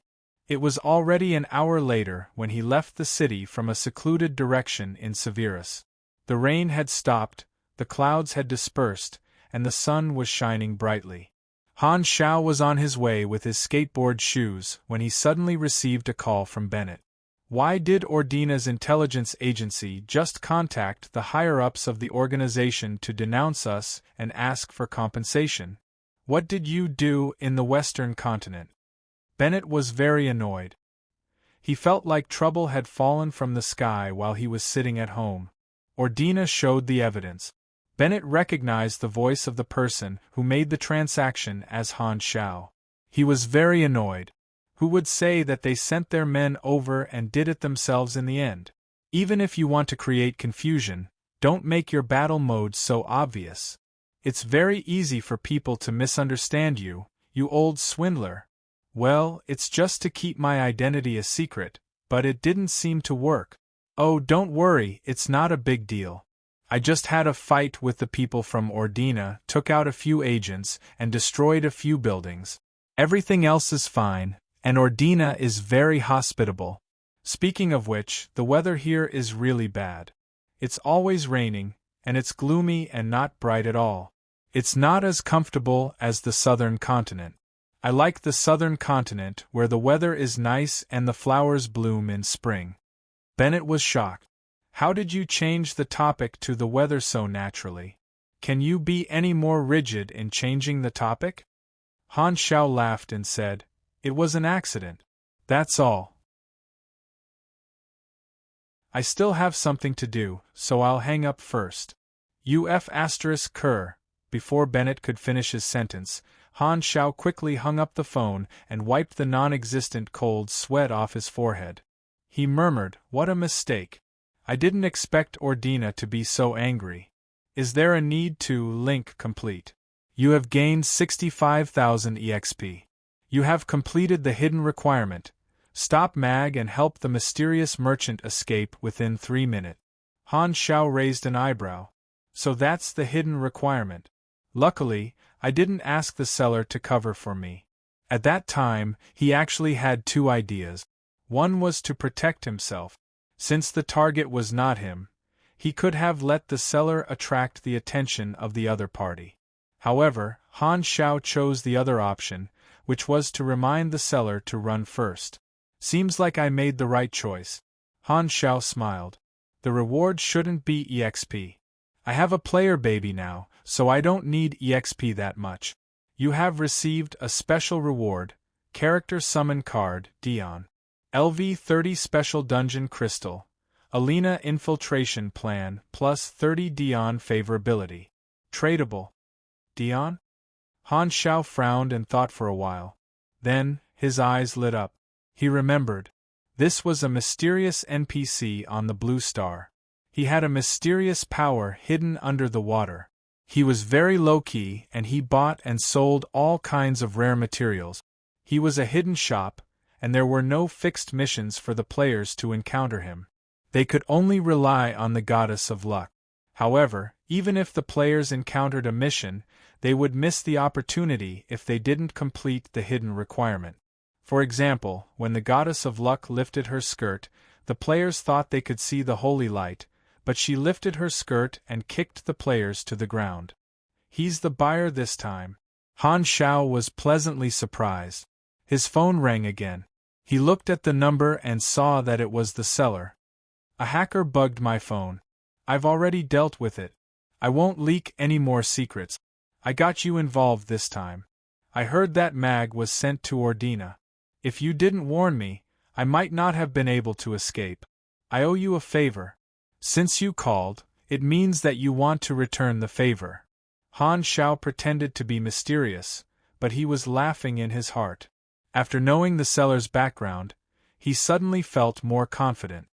Dean, you can call me that, the seller said. I don't do business with new customers, but you're an exception.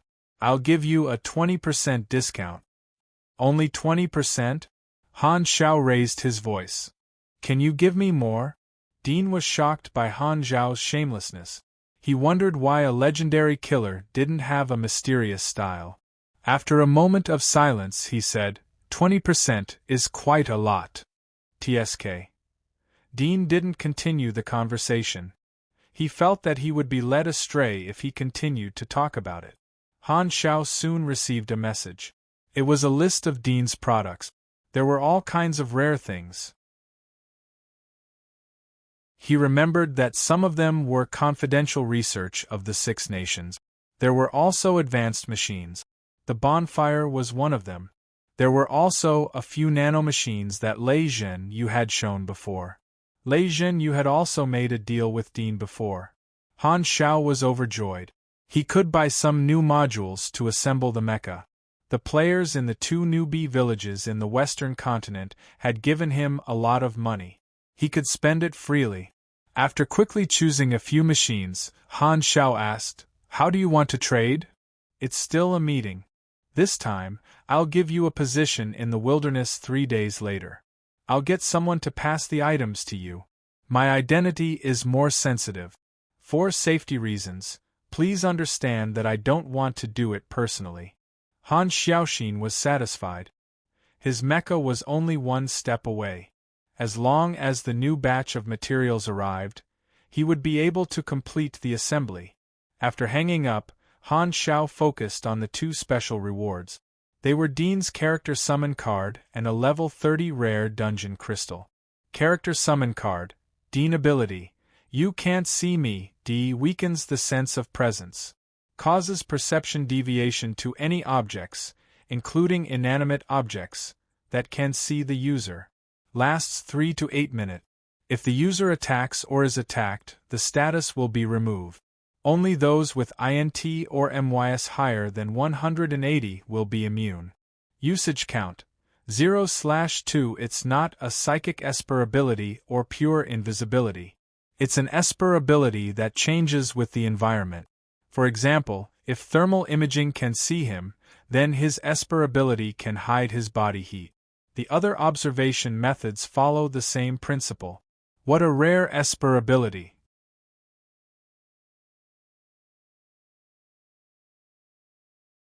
Chapter 174. Han Xiao looked at the other item. LV30 Special Dungeon Crystal. Alina Infiltration Plan Introduction. Alina is Ordina's secret research facility. A few years ago, Dean bypassed the security and stole Ordina's military secret. This will be your test. Dungeon type. Time reversal dungeon current number of players cleared. 0 fastest time cleared. 000000 record holder. None, only those who entered the dungeon would know the mission of the dungeon. Han Shao guessed that the mission was to enter Dean's perspective and steal the secrets repeatedly. The dungeon crystal was risky, so Han Shao decided not to use it. He stored it in the interface and might be able to sell it to the players in the future. 3 days later, at the designated meeting point in a small valley in the wilderness, 2 of Dean's masked subordinates were waiting. Han Shao paid and received the goods on the spot. The process went smoothly. After returning to the transport plane, Han Shao opened the metal box that he had just received. It was filled with the materials he had just bought. U9 colloidal bulletproof film. Its function had already been explained. Vein, biological transmission wire. It increased energy efficiency and power output. It could be used to slightly increase the basic attributes of the mech. Rapid injection module. It could be used as a built-in mech to inject some medicine, such as healing potions, hormones, and so on.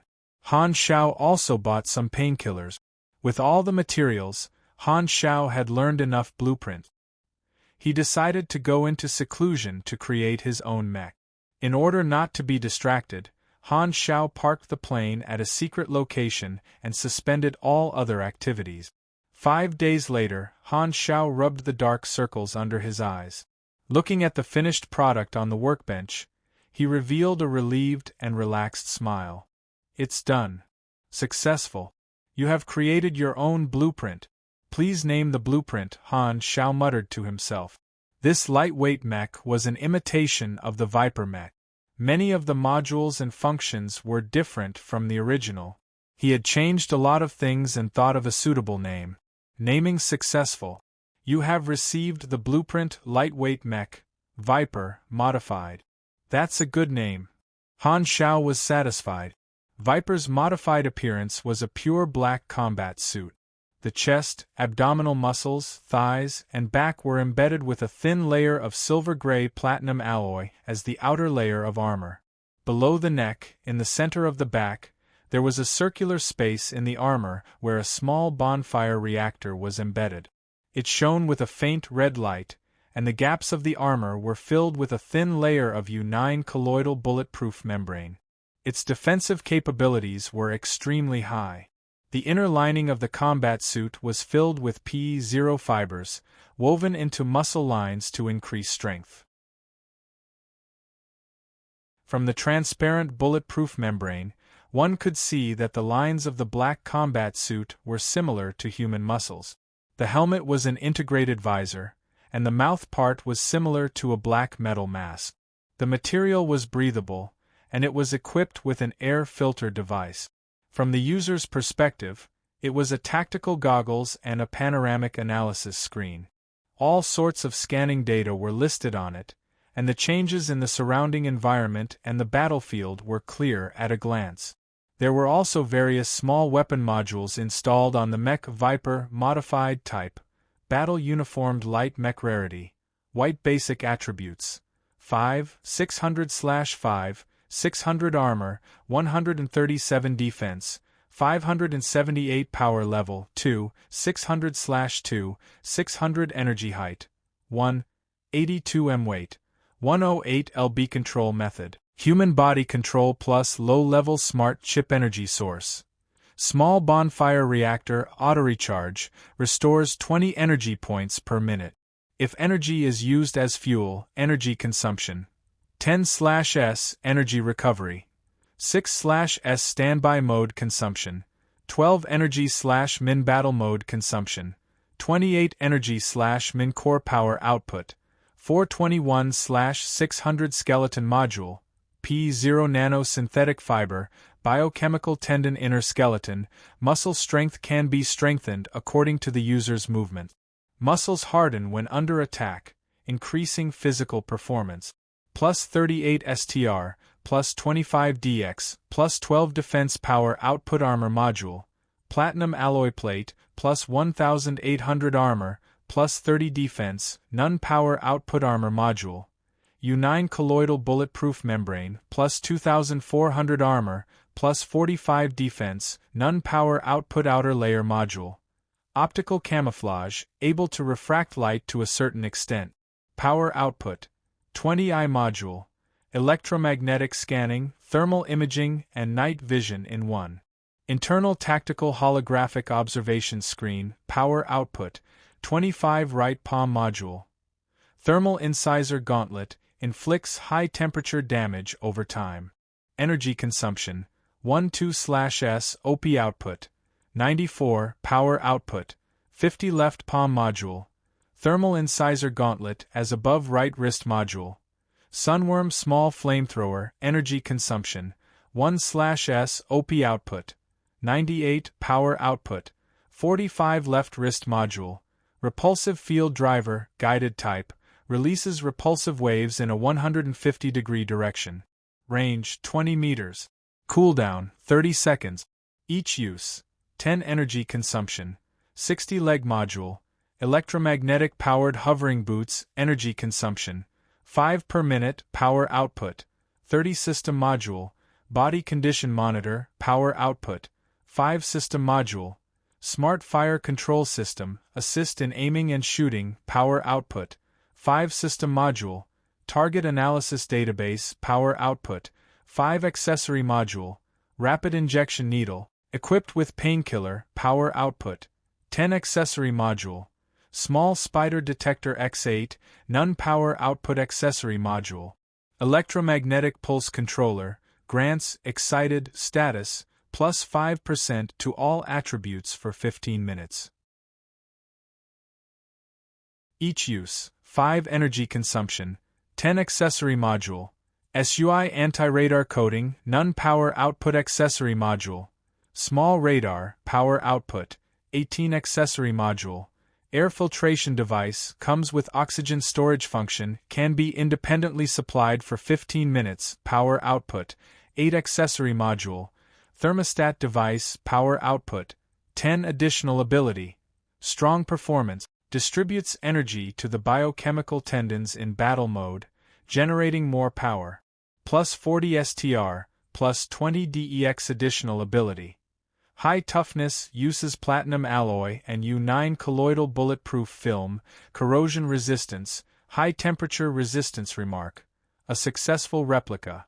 He could see the detailed information of the various modules by clicking on them, and he knew them all. Finally, the mechanical suit is done. Han Xiao was excited. He had almost 200,000 experience points. Viper modification mainly increased the individual strength of the soldiers.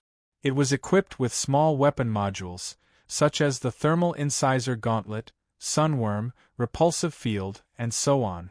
The power output was not full yet, but there would be more suitable modules in the future. Viper modification increased Han Xiao's combat power to a whole new level, and it did not hinder him from using all kinds of guns, grenades, and other weapons. This mechanical suit was the second set of battle tactic. It provided more protection and increased his overall attribute.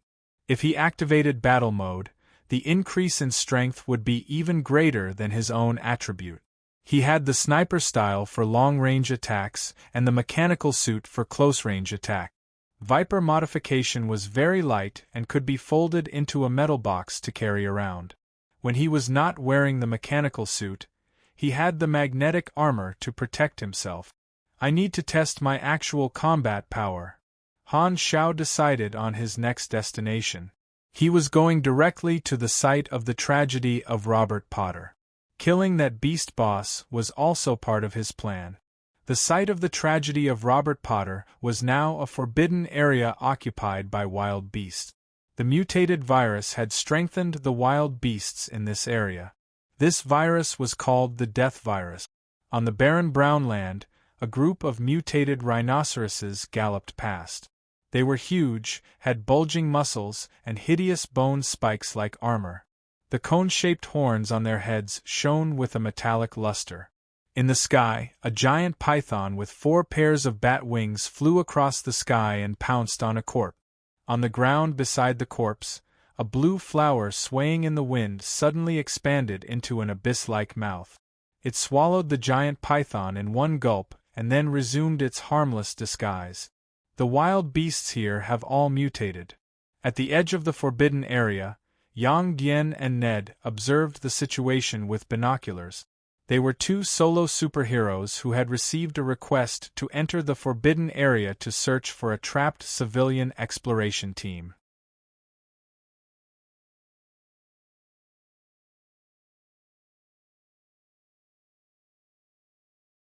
Chapter 175. On the other side of the Forbidden Zone, Han Shao had arrived at his destination. The air was filled with an unpleasant stench of rot and slight toxins. The plants on the ground were all deformed. The range is a bit big. I don't know the location of the boss Beast King. Han Shao put down the metal box in his hand and opened it.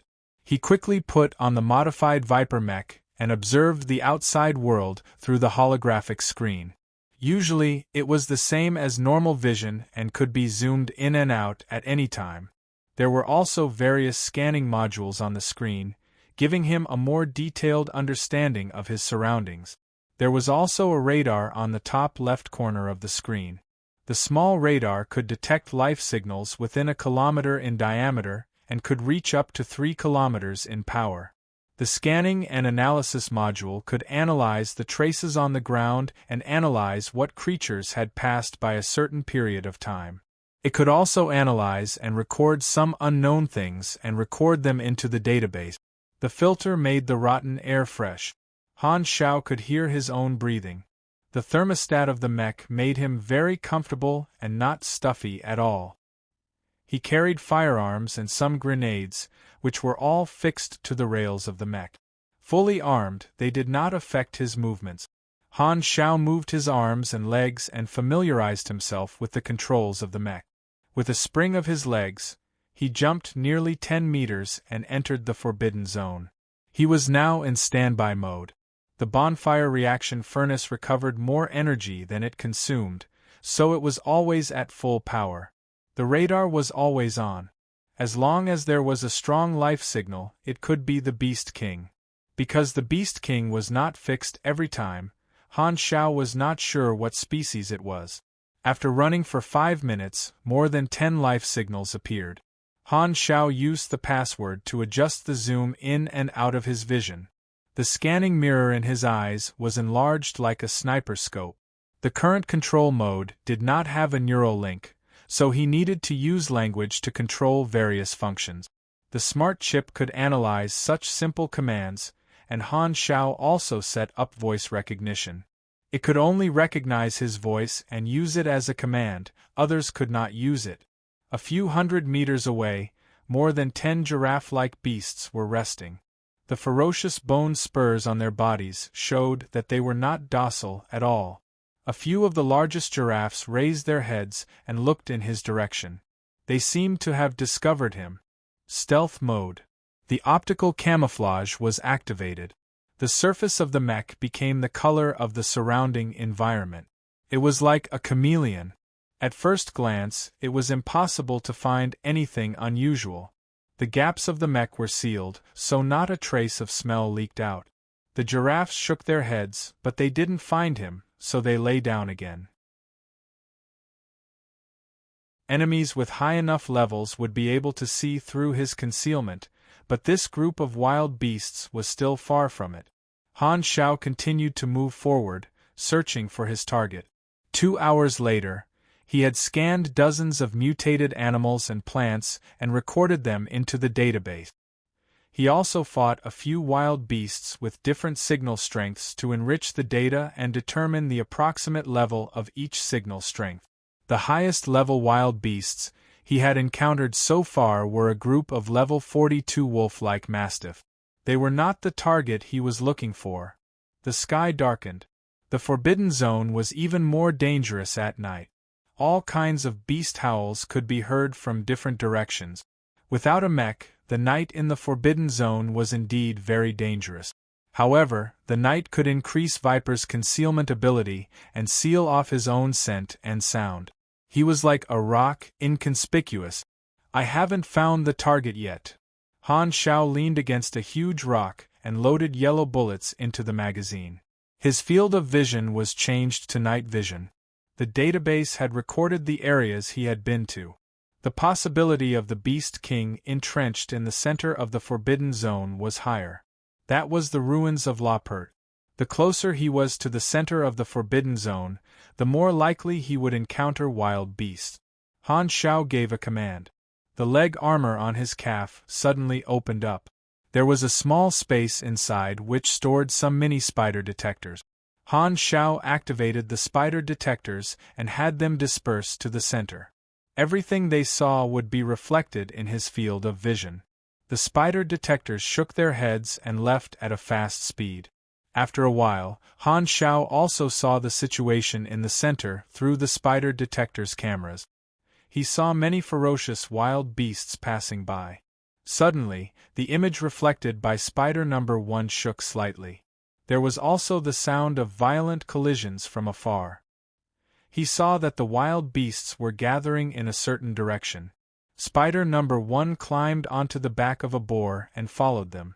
The image showed 2 supers being chased by all kinds of wild beasts. One of them was an esper who could release white shockwaves with his hands.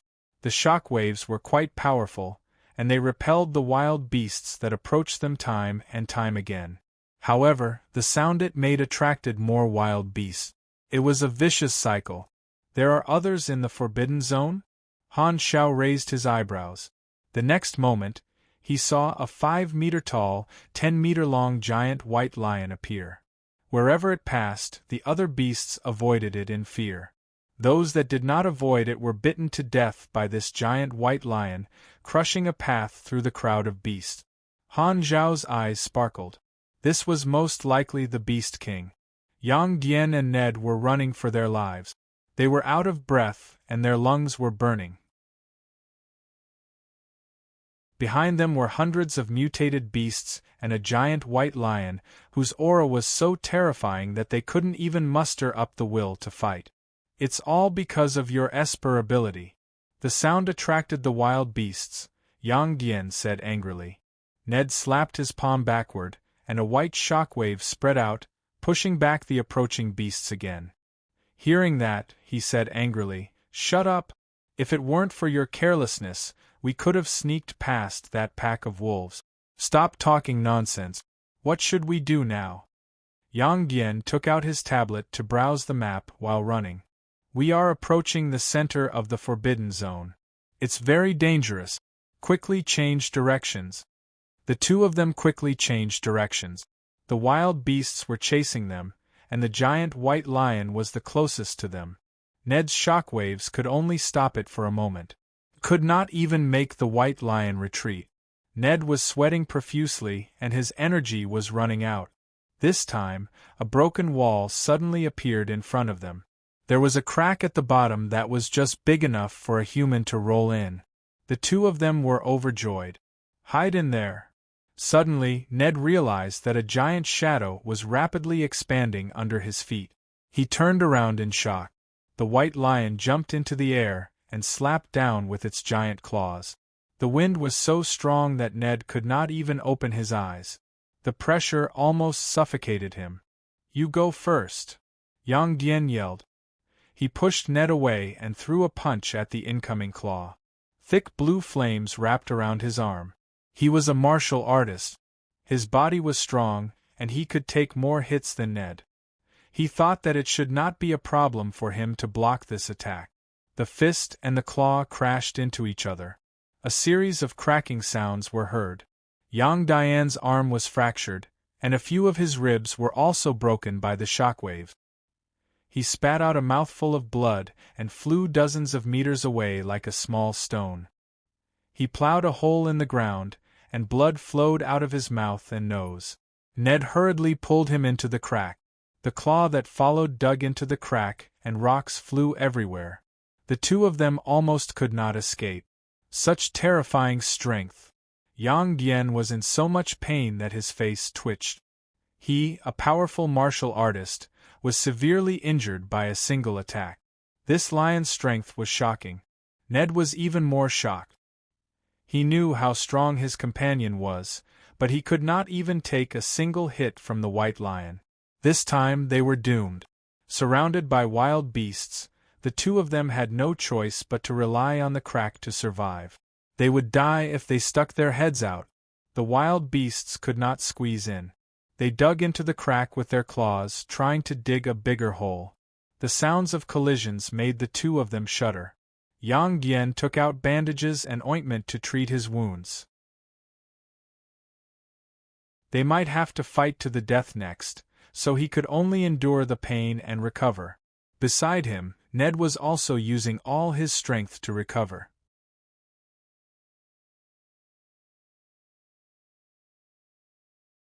Chapter 176.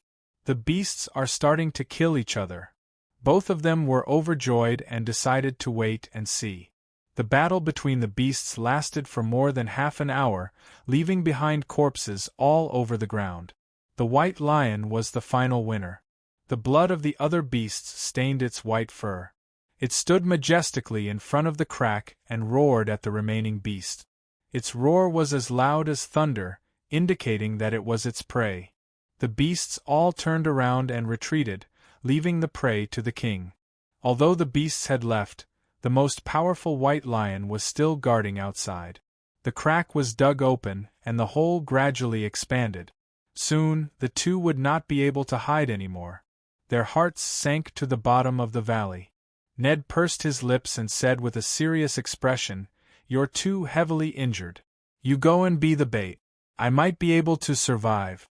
Yang Yan looked down at his heavily injured body and said helplessly, "I can't escape. It's better to have one dead than all dead. If you can survive, remember to take care of my family. Don't worry. I'll raise your children and take care of your wife." They looked at each other and fell silent for a while. Suddenly they smiled bitterly. "Stop talking nonsense. If we die together." Yang Yan struggled to stand up and said with a hoarse voice, "Let's fight." Ned nodded. His hands lit up with white light, ready to attack. Just as the two of them were about to rush out of the crack and fight to the death, a blue light suddenly swept across the night sky and hit the white lion's left eye. The eyeball exploded with a bang, and blood splattered everywhere. Only then did the two of them hear the faint sound of a gunshot. The white lion roared and rushed toward the direction of the gunshot like a madman. The two of them were shocked, then overjoyed. "Someone's helping." 500 meters away, Han Shao was lying on the ground, holding the ghost sniper rifle. The circuit on the rifle was glowing with blue light. Through the scope, he saw the white lion's left eye drenched in blood and rushing toward him. This shot was enhanced by Flaming Will. His luck was not bad, and the damage was two times. Together with Overload, Critical Hit, and Sneak Attack Critical Hit, the actual damage was 1,800 points. It was the highest damage he had ever dealt. However, the white lion was still alive and kicking. Han Shao looked at the interface. This white lion was indeed a beast king. Its real name was Mutant White Lion King. It was a level 56 wild beast, and had many molding abilities of wild beasts. Its HP was over 18,000, and this shot had only shaved off 1/9 of its HP. It also had the debuff of vision loss. Mutant White Lion King level 56 HP, 15724/18700 status, minus 50% vision, moderate bleeding stats, 135 STR, 126 DX, 240 YND, 30 INT, 22 MYS, 31 CHA, 24 LUK. Its attributes were very high, and it also had many talents and skills. Among them, there was a very dangerous molding skill called Fury. As its HP decreased, it would greatly increase its movement speed, and attack power. This was a boss that should have been dealt with by a small team. Han Shao was here alone. With the capabilities of the mecha, he could reduce the risk. Han Shao got up and slid backward, firing continuously with his sniper rifle. Although he was wearing Viper, he would not directly engage in close combat. Coordination was the way to go.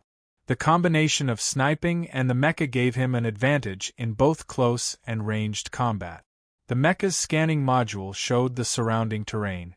Han Shao did not need to look back. The mecha automatically retreated along the best route, so he could focus on dealing damage. After kiting for a while, Han Shao emptied all the bullets of the Red Falcon and Berserk Eagle. The mutant White Lion King was finally within a few dozen meters. He stopped retreating and rushed forward. Switch to combat mode. Han Shao yelled. The bonfire reactor on his back lit up and buzzed. Electricity was transmitted through the bioelectric wires. The muscles of the mecha suddenly expanded, and more power burst out. As he clenched his fist, he could feel the tyrannical power in the mecha. The additional attributes of the mecha almost doubled his strength and dexterity. Yang Dian and Ned saw from afar that Han Shao was about to clash head-on with the White Lion King. They were shocked and quickly shouted, "Dodge! Don't engage in close combat with him." This mysterious man in the mecha was here to save them. He was their hope. The scene of Yang Dian being crushed was still fresh in their minds. This mysterious man was very likely to repeat the same mistake. Such a small human actually chose to clash head-on with such a huge beast. It was like hitting a rock with an egg. The collision between a human and a lion would definitely result in a crushing scene. The two could not bear to see this scene. However, the mysterious man was not sent flying as they expected. Instead, the White Lion King roared in pain. The huge White Lion King was actually pushed back, and half of Han Zhao's body was buried in the ground. Their strength was actually on par. Han Zhao's weight was smaller. He channeled his strength into the ground, so he was not sent flying. He exerted force in his legs and suddenly bounced up from the ground. His leg hit the White Lion King's head like a whip, creating a loud bang and creating ripples in the air. The White Lion King's skull was obviously deformed. Its huge body actually rolled out and landed heavily on the ground. Oh my God! Yang Dian and Ned were stunned by this scene. The difference in size between the two was dozens of times. The terrifying White Lion King actually lost to the mysterious man in terms of strength. Yang Dian's throat was dry. This scene was too shocking. What he could not do did not mean that others could not. He had fought some stronger martial artists before, and he felt that none of them were on par with the White Lion King. However, this mysterious man was so strong. What kind of mecha is that? I've never heard of it. Yang Dian was shocked. Ned's eyes widened. Could it be the secret research of some big organization's laboratory? In battle mode, Viper gave Han Shao 78 points of strength and 45 points of dexterity. Han Zhao's strength and dexterity attributes were higher than the White Lion King's and comparable to a martial artist of the same level. What was more terrifying was that his overload could increase the attributes of Viper. Han Shao had noticed Yang Dian and Ned long ago. He did not know what they were, so he did not bother with them. He controlled the mecha and fought with the mutant White Lion King. Every punch and kick had extremely high strength damage. The bonfire reactor continuously provided energy, and the tall armor blocked the White Lion King's attack. It was a waste to use only his fists and kicks. Han Shao activated the thermoelectric incisor gauntlets, which had burn damage and left horrifying burns.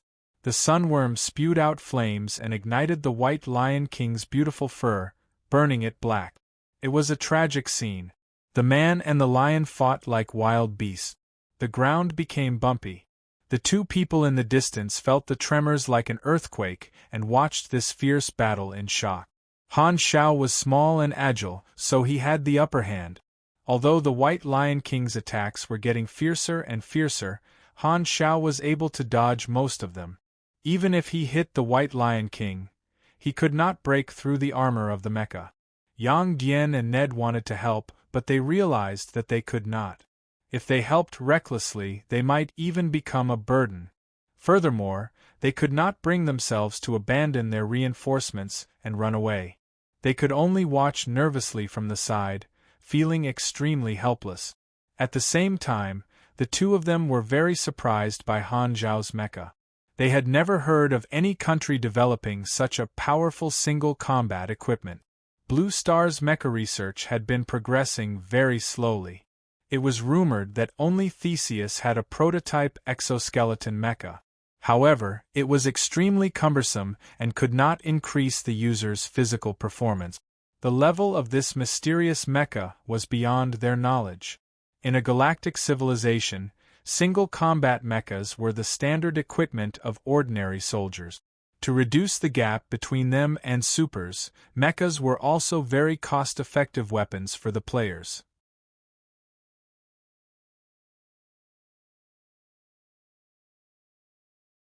Chapter 177.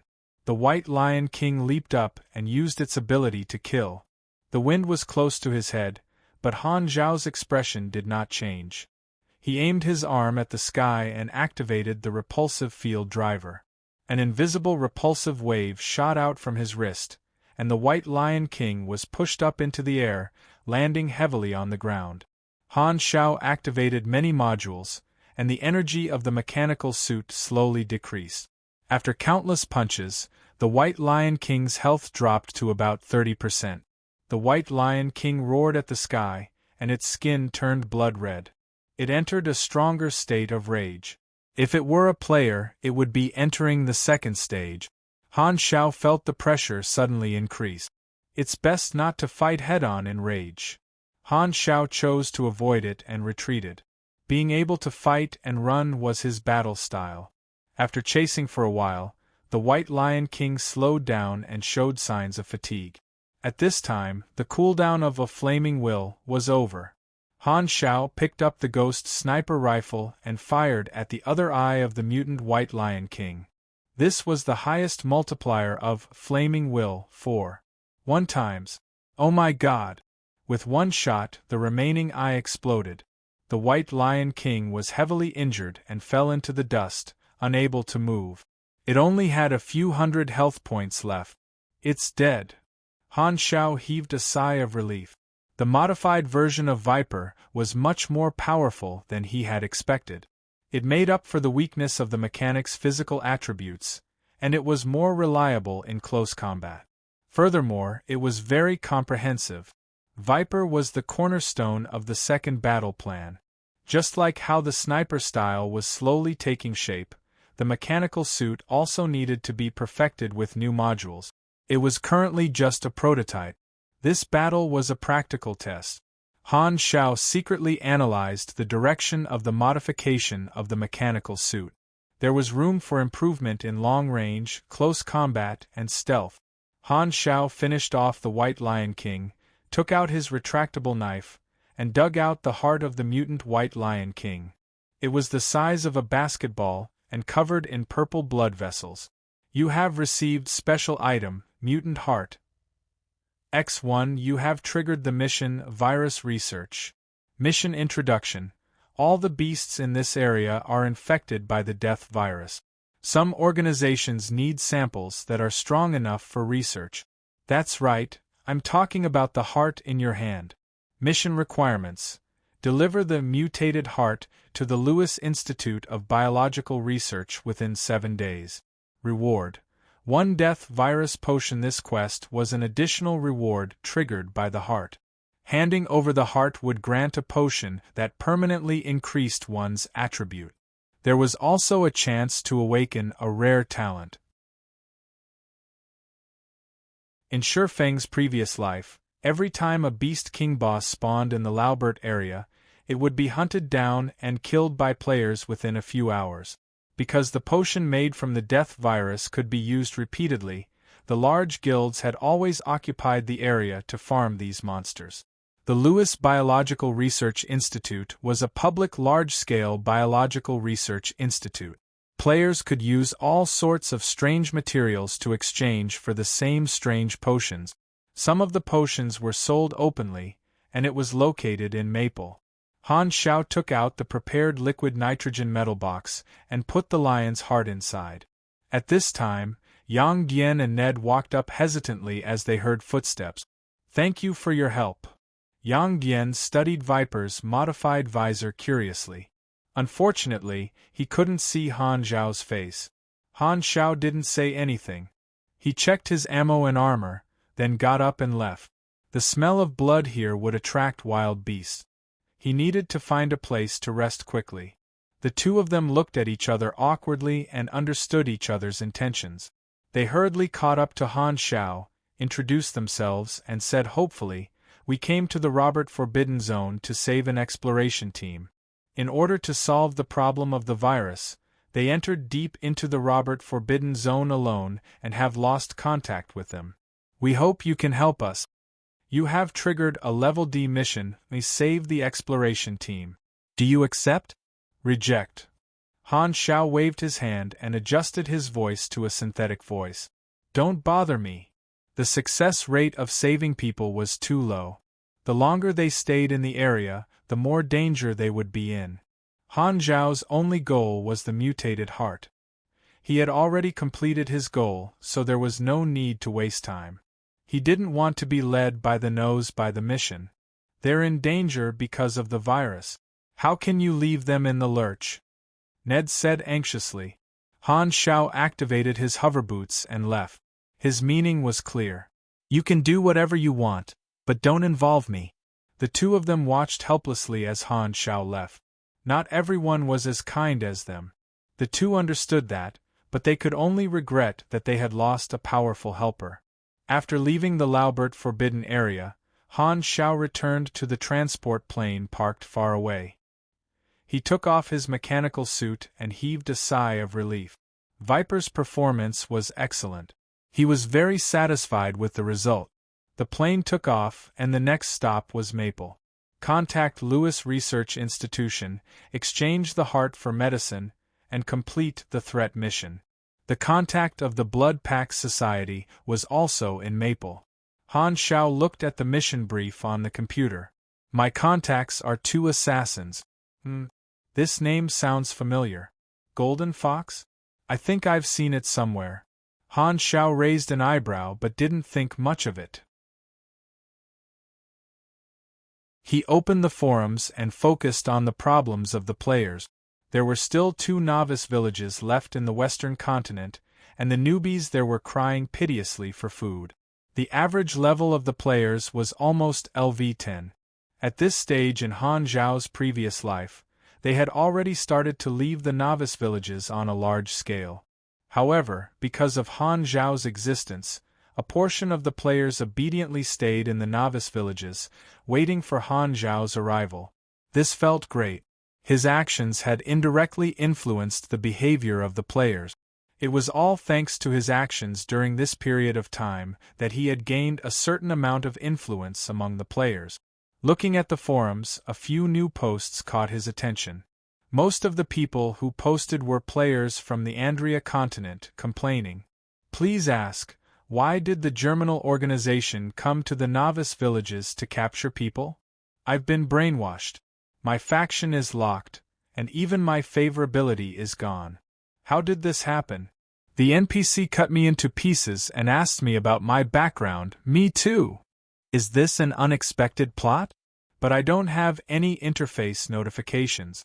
The players recorded the actions of the Germinal organization in the novice villages. The fully armed Germinal organization soldiers handcuffed the players one by one. Some players resisted, and the Germinal organization soldiers shot them directly. The bullets were tranquilizers. A bunch of players were handcuffed and sat in the carriage. It was very crowded. Only the railings of the carriage door could see the outside world. It was like a prison cell. Then, these players were brought to the Germinal organization bases. On the Andria continent, the Germinal organization bases were not as secretive as the bases in the other 3 continents. Every base of the headquarters was very large, ostentatious, and heavily guarded. The land of the Andria continent was bare and brown. If one looked down from a satellite, they would see that the Germinal organization bases were black areas scattered on the yellow land, like infected patches. This abandoned continent was full of radiation and dust, and life was withering. The germinal organization took over many old country ruins and inherited many facilities, including the former military forbidden zones. The inhuman incident has begun. Han Zhao's eyes flashed. He had experienced this incident in his previous life. It had caused a lot of discussion among the players, and it was the hottest topic at that time. The curiosity of the NPCs toward the players was the core attraction of Galaxy. The existence of the players was a part of the story. Every novice planet showed different attitudes toward the players, and now Blue Star was the earliest sign of this incident. In the past, Han Xiao watched the show as a player. Now that he had a different perspective, he felt that he should be able to see something else.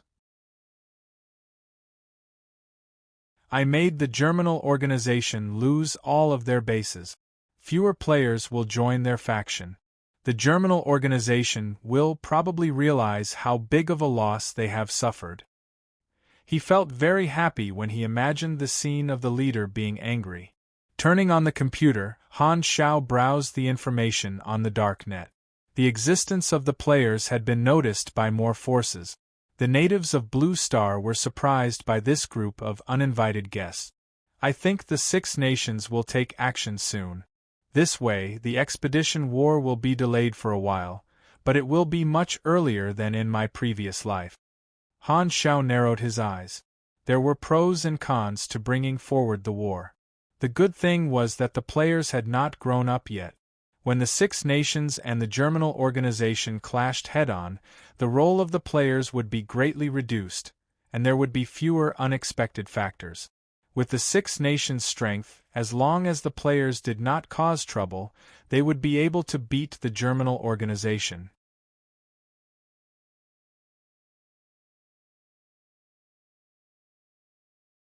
Chapter 178.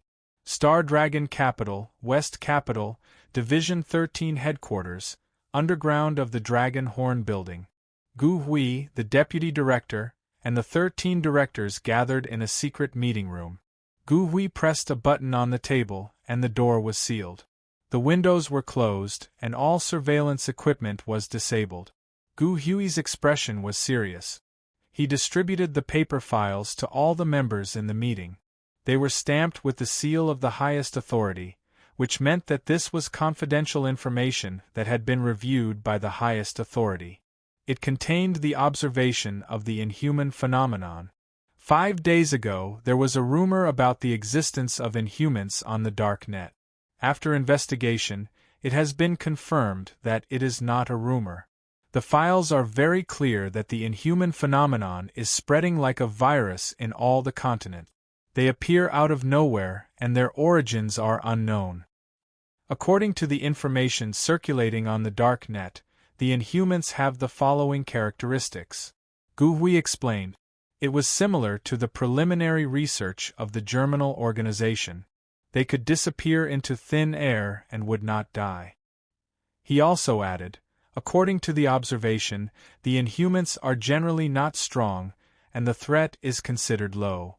But if we don't stop the inhuman phenomenon, it might spread like an epidemic and become a disaster, someone said in a low voice. Gu Hui nodded. The highest authority has given the order to contact these inhumans.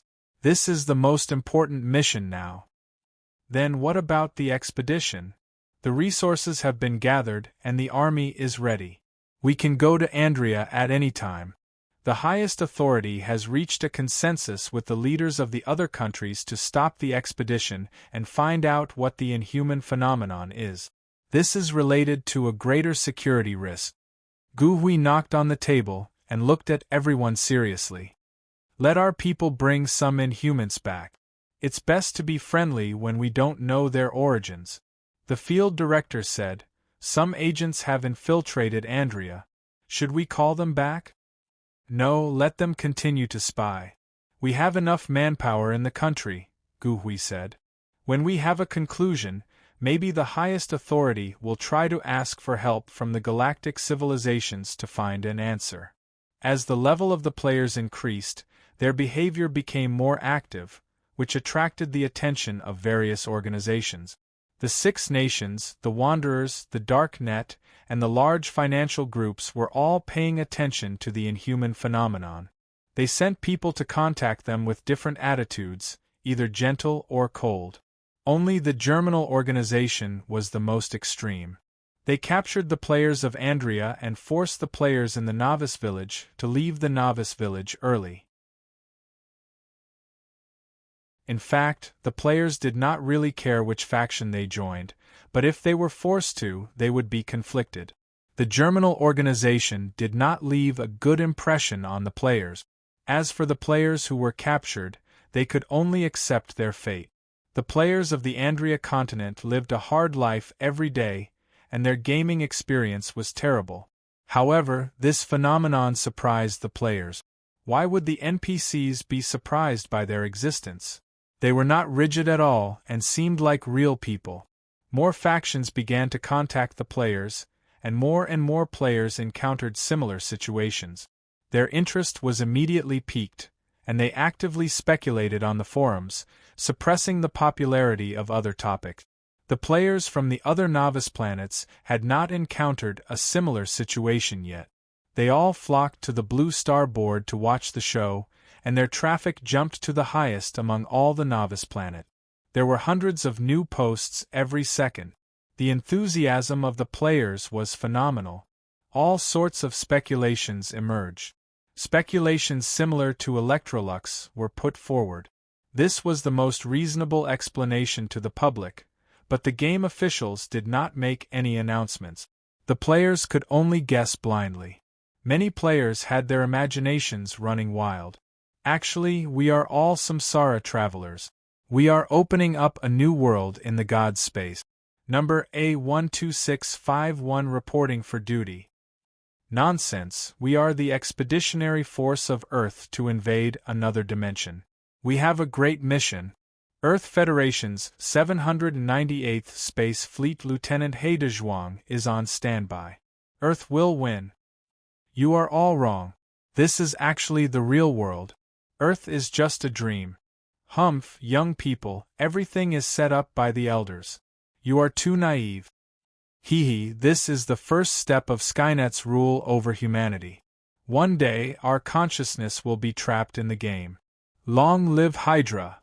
The person above is in the wrong place. Sigh, I am a retired soldier from the 1999 battle. Now that I think about it, it was a dark time.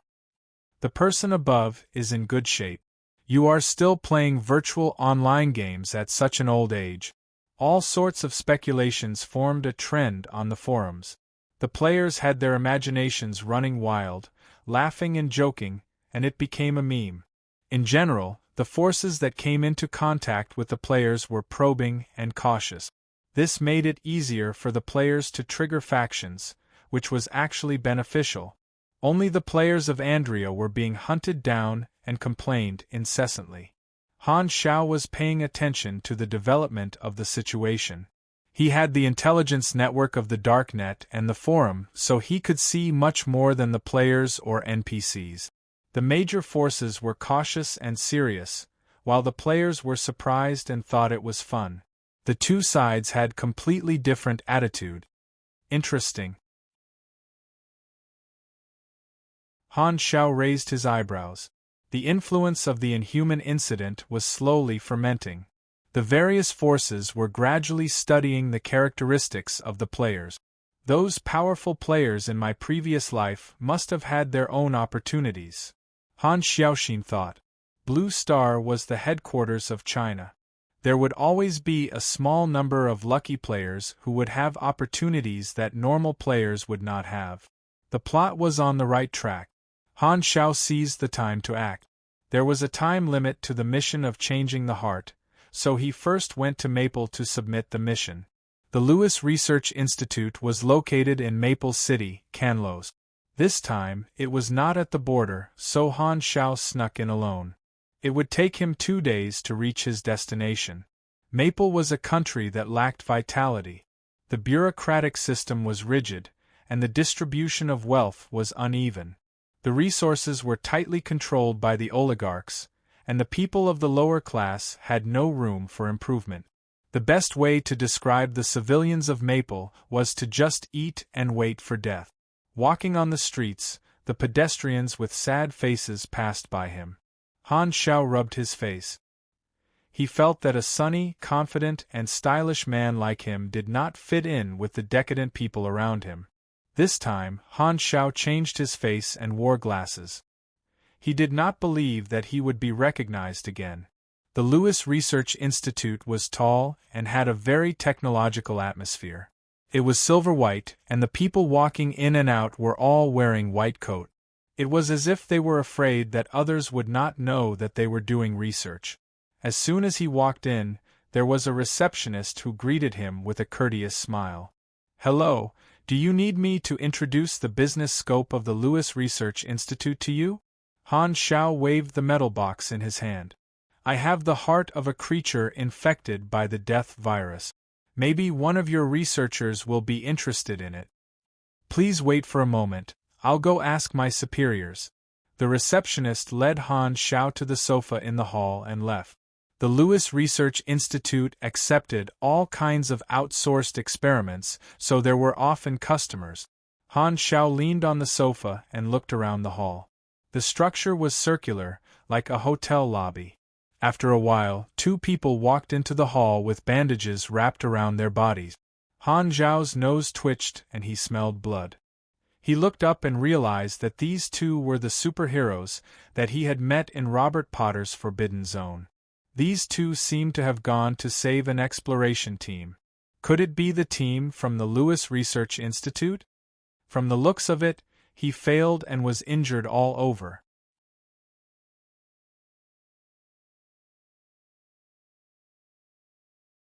Chapter 179. Yang Dian and Ned were frustrated. The exploration team they had gone to rescue was a member of the Lewis Research Institution, and the client was also the Lewis Research Institution. After Han Xiao left, the two of them rested for a while and searched carefully. Finally, they found their target in the small valley where the exploration team had disappeared. However, all the members of the exploration team were infected with the death virus and mutated. Bone spikes protruded from their bodies, turning them into frenzied beasts. There was no saving them. The leader of the exploration team barely maintained his consciousness. He gave a metal box to the two, saying that it was an important material that could be used to develop an antidote for the death virus. He asked them to bring it back to the institution. The two could only bear the pain and abandon the exploration team that was beyond saving and leave the forbidden area with the box. They were attacked by a group of beasts on the way. In order to protect the metal box, they did not hesitate to use their bodies to protect it. In the end, they were lucky enough to escape with wounds all over their bodies. Fortunately, the box was intact. Dragging their tired bodies, they took a flight back to Canlos. Yang Dian and Ned came to the institution with guilty feelings. They were already mentally prepared to be blamed by the institution for not being able to save the exploration team. They felt that they had failed the client's trust. A man wearing glasses who seemed to be a high-ranking person walked out of the elevator and quickly walked toward Yang Dian and Ned with hope on his face. "Heroes, you're back." His tone was very warm. Ned said apologetically, "Mr. Kate, I'm sorry. We couldn't complete the mission." Kate's expression changed. "Could it be that they've all been killed?" "I'm sorry. They were infected. We couldn't do anything." Yang Dian did not dare to look at Kate's sad face. "It's not your fault." Kate took off his glasses and wiped his eyes. His attitude made Yang Dian and Ned very uncomfortable. Ned took out the metal box and said, "This is the relic that the exploration team asked us to pass to you. It contains important material that can solve the death virus's source." Kate took the metal box and stroked it. He said in a pained tone, "Sigh, if only they could come back. This is their contribution, and we will never forget it. If we make a product, we will definitely name it after them." The two agreed. Yang Dian sighed and said, "They are heroes. Not being able to save them will be the regret of my life." "You're exaggerating. If it weren't for you, they wouldn't have been able to transfer their efforts. You've done your best, so don't blame yourselves. If you don't mind, we can treat you for free, Kate said gratefully. No need, I can't trouble you anymore. The more grateful Kate was, the more ashamed Yang Dian and Ned felt. They quickly waved their hands and refused the invitation. Holding each other, they left with their backs straight and proud. Kate adjusted his glasses and watched the two leave. Then, he walked up to Han Xiao and smiled. Hello, do you have any business to entrust to our research institute? Han Xiao smiled and opened the metal box to show Kate the mutated heart. This is a heart infected by the death virus. The source is a very powerful individual. Kate's eyes lit up and he forced a smile. Please follow me. Kate led the way in front, and Han Xiao followed him into the elevator. When they reached the 13th floor, they saw a long white corridor with laboratories on both sides. The windows were double-sided, and one could see inside from the outside. Some of the laboratories had people doing experiments, and some of the rooms were filled with experimental equipment and materials. There were also researchers chatting in the corridor with nothing to do. The 13th floor was one of the laboratories of Lewis Research Institution. Kate led the way and said, The death virus has always been an important research project, but we've always been at a bottleneck because we lack active materials. This heart is very important to us, and we might be able to make a potion in one go. As usual, you will receive a finished product after the potion is made. Of course, if you want other rewards, that's not a problem. No, I want the potion. Han Xiao pointed at the metal box in Kate's hand, which was what Yang Dian and Ned gave him. I thought you already had the materials. This? Haha, this is also a very important thing. Kate smiled, but didn't explain in detail. When they arrived at a large biological laboratory, Kate stopped and said, Please wait outside. Unauthorized personnel are not allowed to enter. Han Xiao gave the box to Kate, and Kate walked into the laboratory with the two boxes. He started talking with someone who seemed to be the supervisor of the laboratory. The two boxes were opened on the table, and Han Xiao saw that the other box contained a snow-white egg. He had no idea what kind of creature it belonged to. Kate and the supervisor talked in a low voice. Han Xiao's ears twitched, and his LV-55 senses took in the conversation. What about the exploration team? Are they all dead? The supervisor asked. Yeah, those two heroes didn't manage to save anyone, Kate said. Luckily, the stuff was transferred. It doesn't matter if they died. With this heart, we can make the potion very soon. What did those two heroes say? They felt that they betrayed our trust. Haha, hiring superheroes is much more cost-effective than hiring mercenaries. As long as we give them a good reason, they will even work for us for free. It saved me a lot of money. You didn't expose yourself, did you? Of course not. They were stupid and naive. Just a few words of lies and they were so moved that they almost cried. These so-called heroes are the easiest to coax. Praise and gratitude can make them dizzy. When they left, they thought that they had done something great. I almost couldn't hold back my laughter. Don't offend superheroes. Try to make friends with them. Don't worry. I left a good impression on them. Next time, if you need anything, you can find them. As long as you come up with a good reason, they definitely won't reject you. Han Zhao's eyes flashed, but his expression didn't change. He waited quietly. After a while, Kate ended the conversation and returned to the door. He said with a polite smile, It will take a day to make the potion. If you don't mind, we will provide a room for you to rest in. The potion will be handed to you as soon as it is done. Okay. Han Xiao had no objections. The two of them took the elevator to the residential floor, and Han Xiao was assigned a guest suite. Kate instructed him not to wander around before excusing himself. Han Xiao looked around the room to see if there were any cameras. He found two, so he took out his computer, hacked into the network, and controlled the cameras in the room. He froze the image and played it on a loop. Then, he directly hacked into the database of the Research Institute and browsed through the various research projects. His basic programming was maxed out. His hacking skills were enough to break through most of the firewalls in Blue Star's network. Apart from the Six Nations secrets, the Germinal organization's headquarters, the core of the Darknet, and a few other important networks, a small research institute couldn't stop him. It was as if he had entered a no-man's land. He didn't trigger any alarms in the research institute. After he finished reading, he would even erase the traces. No one would know that he had hacked into the network. He opened the Research Institute's project file, and the projects flashed on the screen. Green Lizard Potion, Bull Hormone, Thunderclaw Extract, Grouper Plague Pathogen. Many of the names were potions that players had obtained in his previous life. After a while, he finally saw the Death Virus Project. Its full name was Death Virus Enhancement Potion. In the project's detailed records, there were funds from various financial groups. This was an experiment to enhance one's physical strength. As for the Death Virus antidote that Kate told Yang Yan and Ned about, the Research Institute didn't do any research on it. Han Zhao's eyes flashed. He quickly typed on the keyboard and installed the program.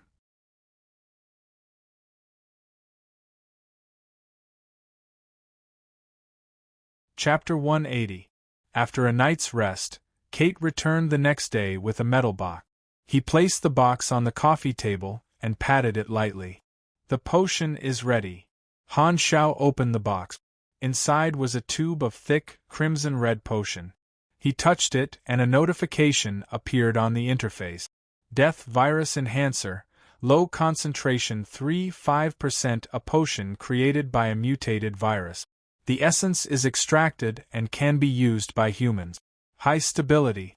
Effect. STR +1, DX +1, chance to awaken an extraordinary physique. Note, don't be fooled by its color. The taste is, it's only low concentration. You gave me the lowest quality potion. Han Zhao closed the box and smiled. I'm very satisfied. I look forward to working with you again, Kate said politely.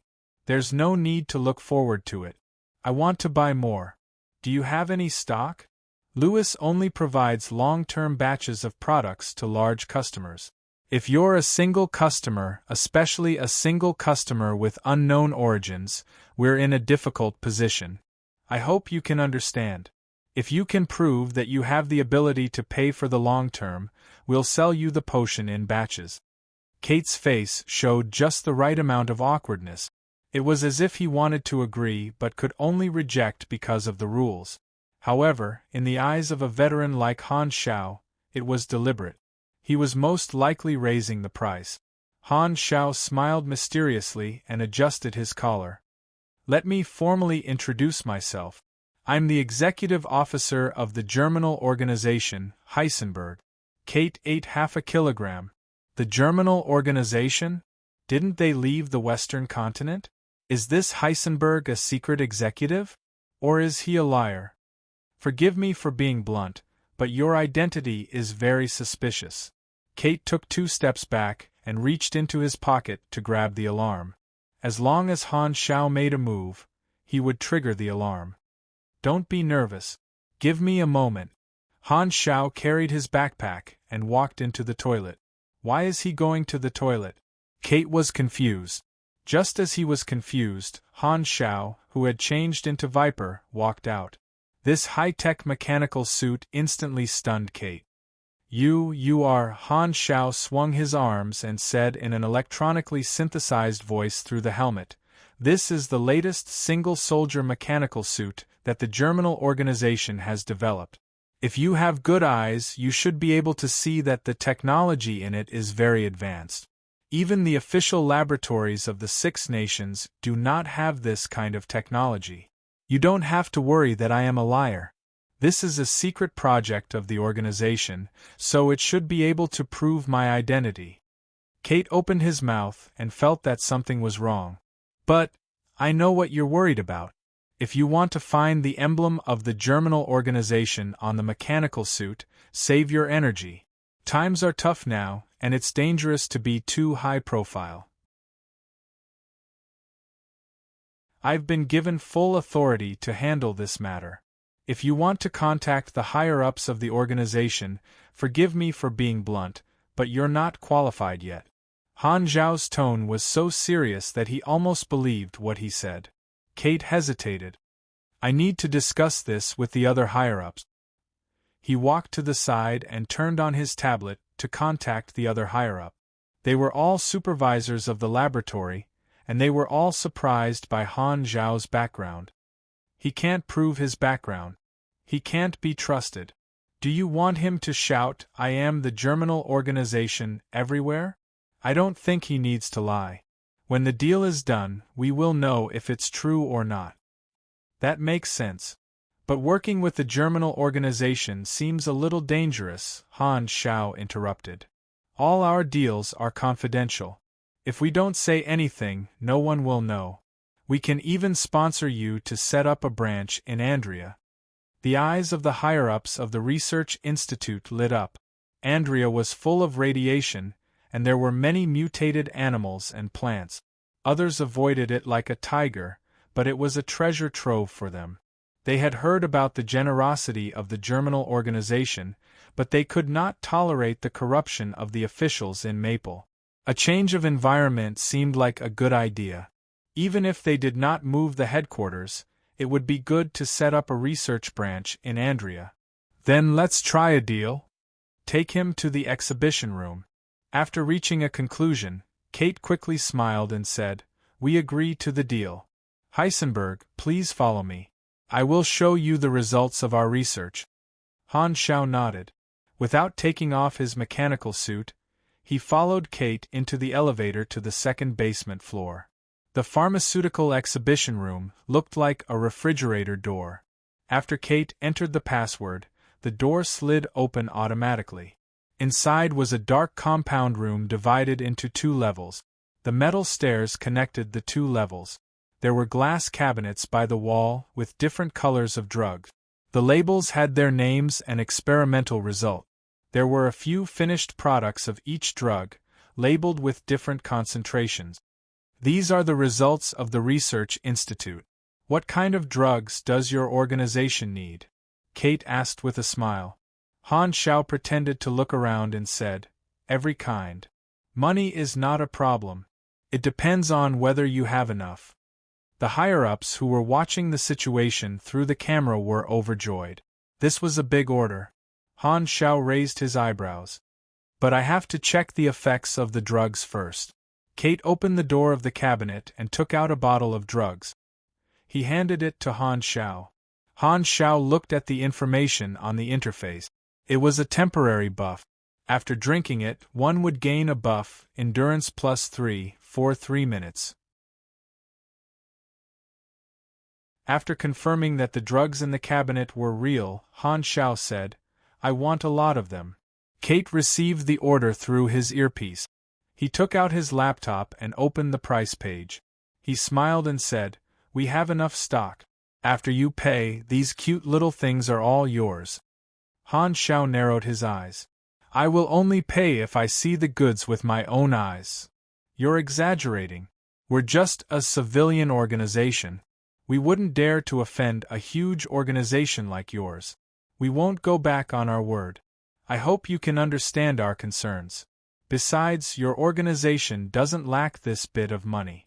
Kate was all smiles and his attitude was firm. Looks like I can only lie to this extent. Han Zhao's eyes flashed. He did not plan to pay at all. He took out his gun and pointed it at Kate's forehead. He said coldly, This is my payment. Bang! The tablet fell to the ground. The threat of the gun made Kate tremble. He said, You are a fake. Han Zhao did not answer. He shot at the cabinet. However, the bulletproof glass cracked and did not break. The higher-ups in the monitoring room were shocked. He wants to steal our result. Luckily, we brought him to the exhibition room. There are safety measures there. The metal door of the exhibition room suddenly closed and locked. The cabinet was retracted into the wall, leaving no trace. The room became empty. The The ceiling moved, revealing 3 rows of black holes. The range of the gun covered the entire room. There was no blind spot. Han Xiao and Kate were both under the gun muzzles. The higher-ups of the research institute said proudly.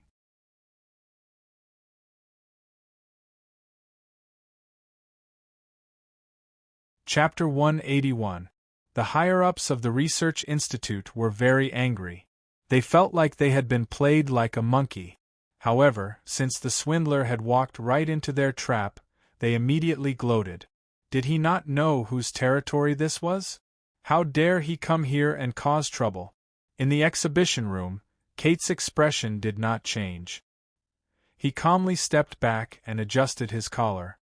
He looked at Han Xiao arrogantly and said, "If you do anything, such as trying to take me hostage, you will immediately become a sieve. So, don't think about taking risks. Put down your gun and surrender obediently. Then you can still live." Han Xiao raised his head and looked at the dark defensive machine gun array. In the corner of the ceiling, there was a surveillance camera. The higher-ups were watching his every move through the surveillance camera. He also knew that the vent could release nerve gas. He was expressionless as he spoke a voice command. "Activate program." The smart chip of the mech instantly recognized the command and processed it into an electromagnetic message. The smart chip of the mech connected to the standby computer and entered the Research Institute's network. It activated the hacking program that was planted in the Research Institute the night before.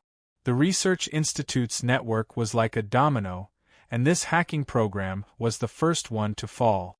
It caused a chain reaction. It did not take much effort to break through the base level of the Research Institute's network. The control system changed hands within a few seconds. This was not a hacking program that Han Xiao had written on the spot. He had created all kinds of smart chips before. In order to prevent the control system from being taken away, he had created a lot of anti-hacking programs. At the same time, he had also written some hacking programs. He had never had the chance to use them. The map of the Research Institute appeared on the tactical holographic screen. Han Xiao gave the command. The wall of the exhibition room cracked open, and the medicine cabinet appeared again. The machine gun array on the ceiling retracted, and the door opened with a bang. When he hacked into the Research Institute's network yesterday, he had seen the structure of the Research Institute. He already knew the safety measures of the exhibition room. The Research Institute also had some heavily guarded warehouses that stored a large amount of medicine. However, the amount was too large. Han Xiao could only carry a limited amount of medicine. The amount of medicine in the exhibition room was just right. The sudden change made the higher-ups of the Research Institute pale. What happened? The system suddenly went out of control. Quickly take back the control. The technician on the side was sweating profusely as he typed furiously on the keyboard. Lines of code appeared one after another. Suddenly, the screen turned green and the system crashed. The technician said with a sad face, "No, the hacking speed of the opponent's program is too fast. It can't be solved in a short time." He was already prepared yesterday. The higher-ups gritted their teeth in hatred. In the exhibition room, Kate was dumbfounded. Facing Han Xiao's pitch-black goggles, fear gripped his heart. His legs gave way and he fell to the ground. He said in a panic, Bang! A smoking muzzle appeared on the ground between his legs. Kate was so scared that he peed his pants and didn't dare to move. "Stay on the side and don't move. You still have a chance to live." Han Xiao's tone was playful. Okay, calm down," Kate hurriedly replied. His back was drenched in cold sweat, and he obediently shivered like a quail. Han Xiao smashed open all the display cabinet. With the enhancement of the mech, the power of his fists was even greater than bullets. He took out his backpack and stuffed all the medicines into it. He patted his bag in satisfaction. What a bountiful harvest! At first, he didn't have the intention of robbing the research center until he accidentally heard the conversation between Kate and the higher-ups about Yang Dian and Ned. Since the people in the research center weren't decent people, Han Shao wasn't interested in talking to them nicely. Since they were all bad people, he would play by the rules of the bad guys. Whoever had the bigger fist could take whatever they wanted. If the person he talked to had beliefs, ambitions, and a bottom line that he thought was reliable, Han Shao wouldn't mind talking to them normally. If the person he didn't like and wasn't strong enough, then he wouldn't hold back. He would unleash his original nature as a player and rob whatever he saw. He was very interested in the medicine from the research center. In fact, he liked to win people over with kindness. If they didn't like it, then he would beat them up. Although Han Shao didn't love the world as much as the superheroes, and didn't like the spirit of sacrificing oneself for others, he liked kind people. Being friends with good people in the general sense was, of course, more comfortable than dealing with bad people. Even bad people were more willing to be friends with good people because it was safe and untainted. Unfortunately, people's morals were deteriorating day by day. Good people were becoming fewer and fewer. You couldn't tell which smiling face was hiding evil intentions, and you couldn't tell which brothers were willing to sacrifice themselves for each other. On the surface, they called each other brothers, but behind their backs, they were gossiping. Even people from the same hometown would turn around and stab you in the crotch. Good people were rare animals. They could even be put in zoos. The word zoo wasn't appropriate. It would be better to change it to news broadcast or touching China. The Research Institute played the heroes in the palm of their hands because there were such snobbish and hypocritical people. Good people who were straightforward were becoming fewer and fewer, making it harder and harder to survive in society. The construction of spiritual civilization was collapsing. But in a sense, it did feel like uniqueness. Most of the time, your persistence was just a duty in the eyes of others, and your hard work was just a means for others to squeeze benefits out of you. People's feelings were not the same, just like how the Lewis Research Institution took advantage of Yang Dian and Ned's enthusiasm. It was also like how he took away the hard work of the Research Institute. A saying suddenly popped up in Han Zhao's mind. What goes around comes around. Evil people will naturally be dealt with by evil people. I've become an evil person. Han Shao couldn't help but laugh. It was rare to have the opportunity to do bad things with a clear conscience. He wouldn't spend money on a target that he could rob. The next time he changed his face, it would be another unfamiliar customer. Now was not the time to count his gains. Han Shao carried his backpack and strode to the elevator. Kate collapsed on the ground and heaved a sigh of relief. She still had some lingering fear. The upper echelons in the monitoring room saw that all the drugs had been taken away, and their hearts were bleeding. One of the upper echelons said angrily, "Hurry up and think of a way." "Got it. Get the control room to cut off all the power in the underground floor and trap him. Ask for help from the Maple government immediately. We still have guards. All of them are gathered at the entrance. As long as we can stall the enemy for 15 minutes, once the army arrives, I will make sure that he dies without a complete corpse." When he reached the elevator, all the lights on the entire floor suddenly went off at the same time. It was pitch black. Han Shao raised his eyebrows and switched to night vision mode. He laughed in his mind. Cut off the power?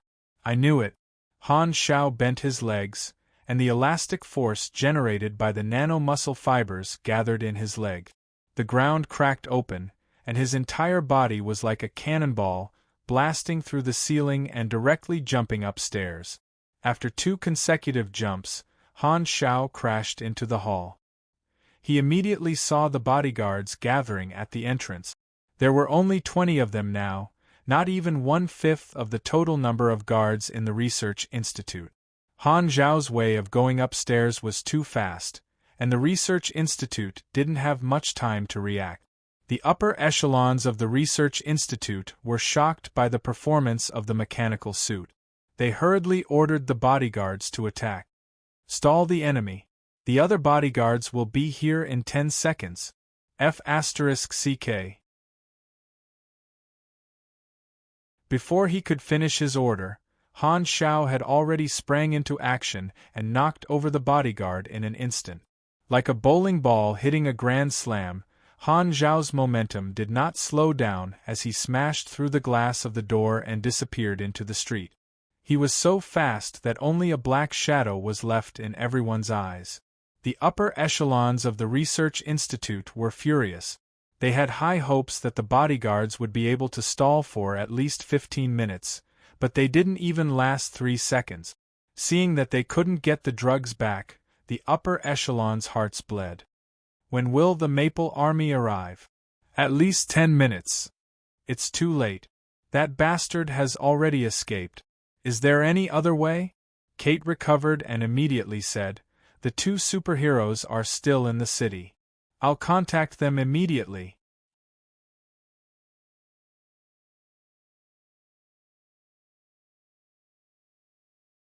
Chapter 182. Yang Dian received a call from Kate and asked in confusion, "Mr. Kate, are you looking for us?" Kate sounded anxious. "A robber stole the research results of the Research Institute, including the antidote to the death virus. If we can't get it back, our research results will be gone. The army won't be able to arrive in time, so we can only rely on you." The 2's faces turned serious. "We will definitely help." "Great, we can only rely on you. I'll send you the coordinates right away. The enemy is a man in a black mechanical suit." Black mechanical suit? Yang Dian and Ned's expressions changed. Could it be him? Running on the streets in a mechanical suit was too eye-catching. As soon as he left the research institute, he climbed to the roof of a nearby building and escaped from there. Even if someone saw him, the impact would be much smaller. He planned to find a secluded corner to take off the mechanical suit and change his appearance. So many potions.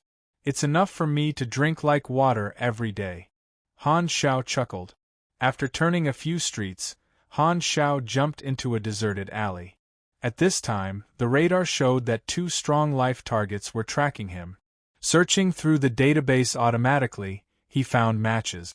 They were the 2 superheroes that he had seen twice before. "They're tracking me?"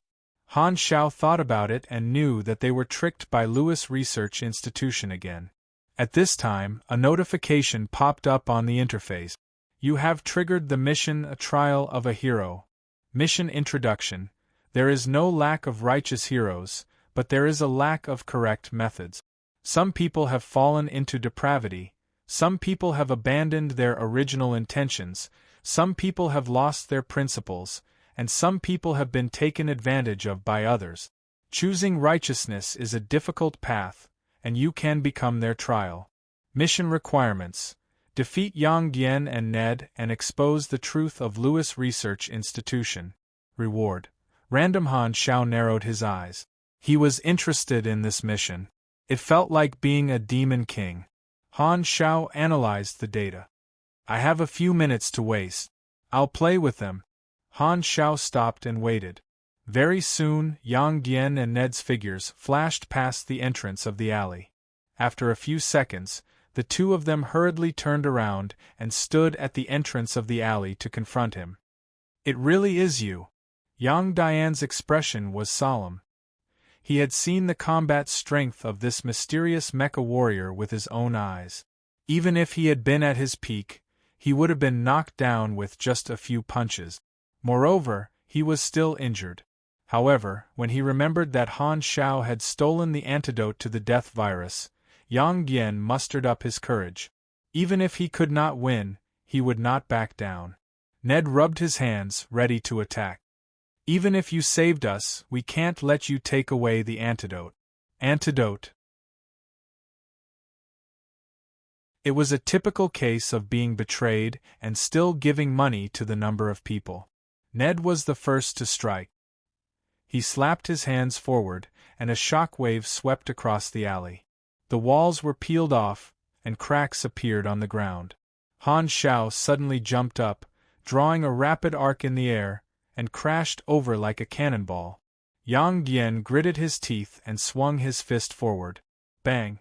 The fist wrapped in the mecha was like a flash of black lightning.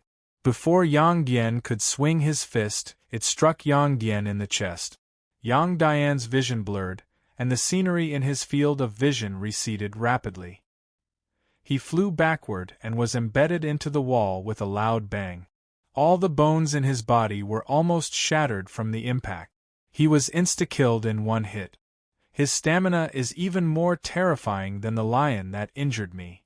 Yang Dian struggled to break free from the wall and panted heavily. Suddenly, he heard the sound of wind. Ned was also thrown over and fell beside his feet. There was a huge bump on his head. He was knocked dizzy by Han Zhao's light headbutt. He could not even last 3 seconds. He could not fight back at all. Yang Dian was filled with grief and anger. How could he stop the enemy like this? A sense of helplessness pierced through their hearts.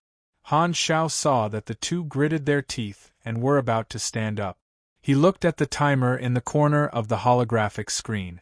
He had given himself 5 minutes to deal with these two superheroes, but the situation was simpler than he had imagined.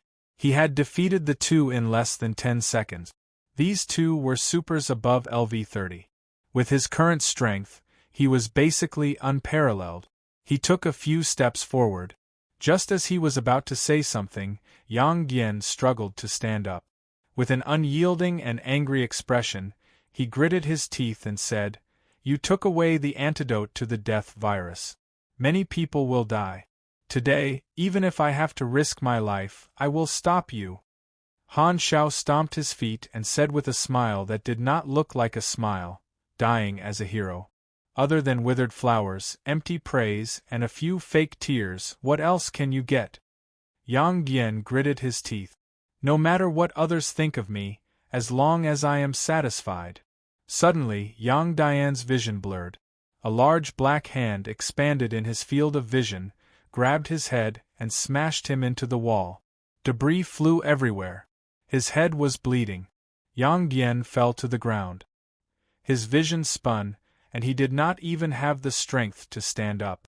Han Shao took out his pistol and pointed it at Yang Dian's forehead. The black muzzle made Yang Dian shiver. He barely regained consciousness. He wanted to struggle, but Han Shao stepped on his legs and slowly pulled the trigger. Yang Dian's eyes widened. At this moment, regret rushed into his mind uncontrollably. If I had not been so meddlesome, I would not have died today.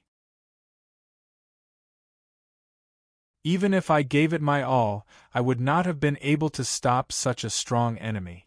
Coming here would only be suicide. I should not have agreed to your request. I was too impulsive, Ka. The trigger stopped. Yang Dian's body shook, but he did not feel any pain. He looked at Han Shao in shock as he backed away. Only then did he feel cold sweat drenching his clothes. Although he could not see his own face, it was definitely a twisted expression filled with fear, regret, and unwillingness. "What were you thinking about just now?" Han Shao asked. Yang Dian was stunned and fell silent. At the moment of death, the belief that he thought was indestructible was shaken. He was not as generous and tough as he said. At that moment, he felt regret. He even thought that agreeing to someone's request and dying was an extremely stupid thing to do.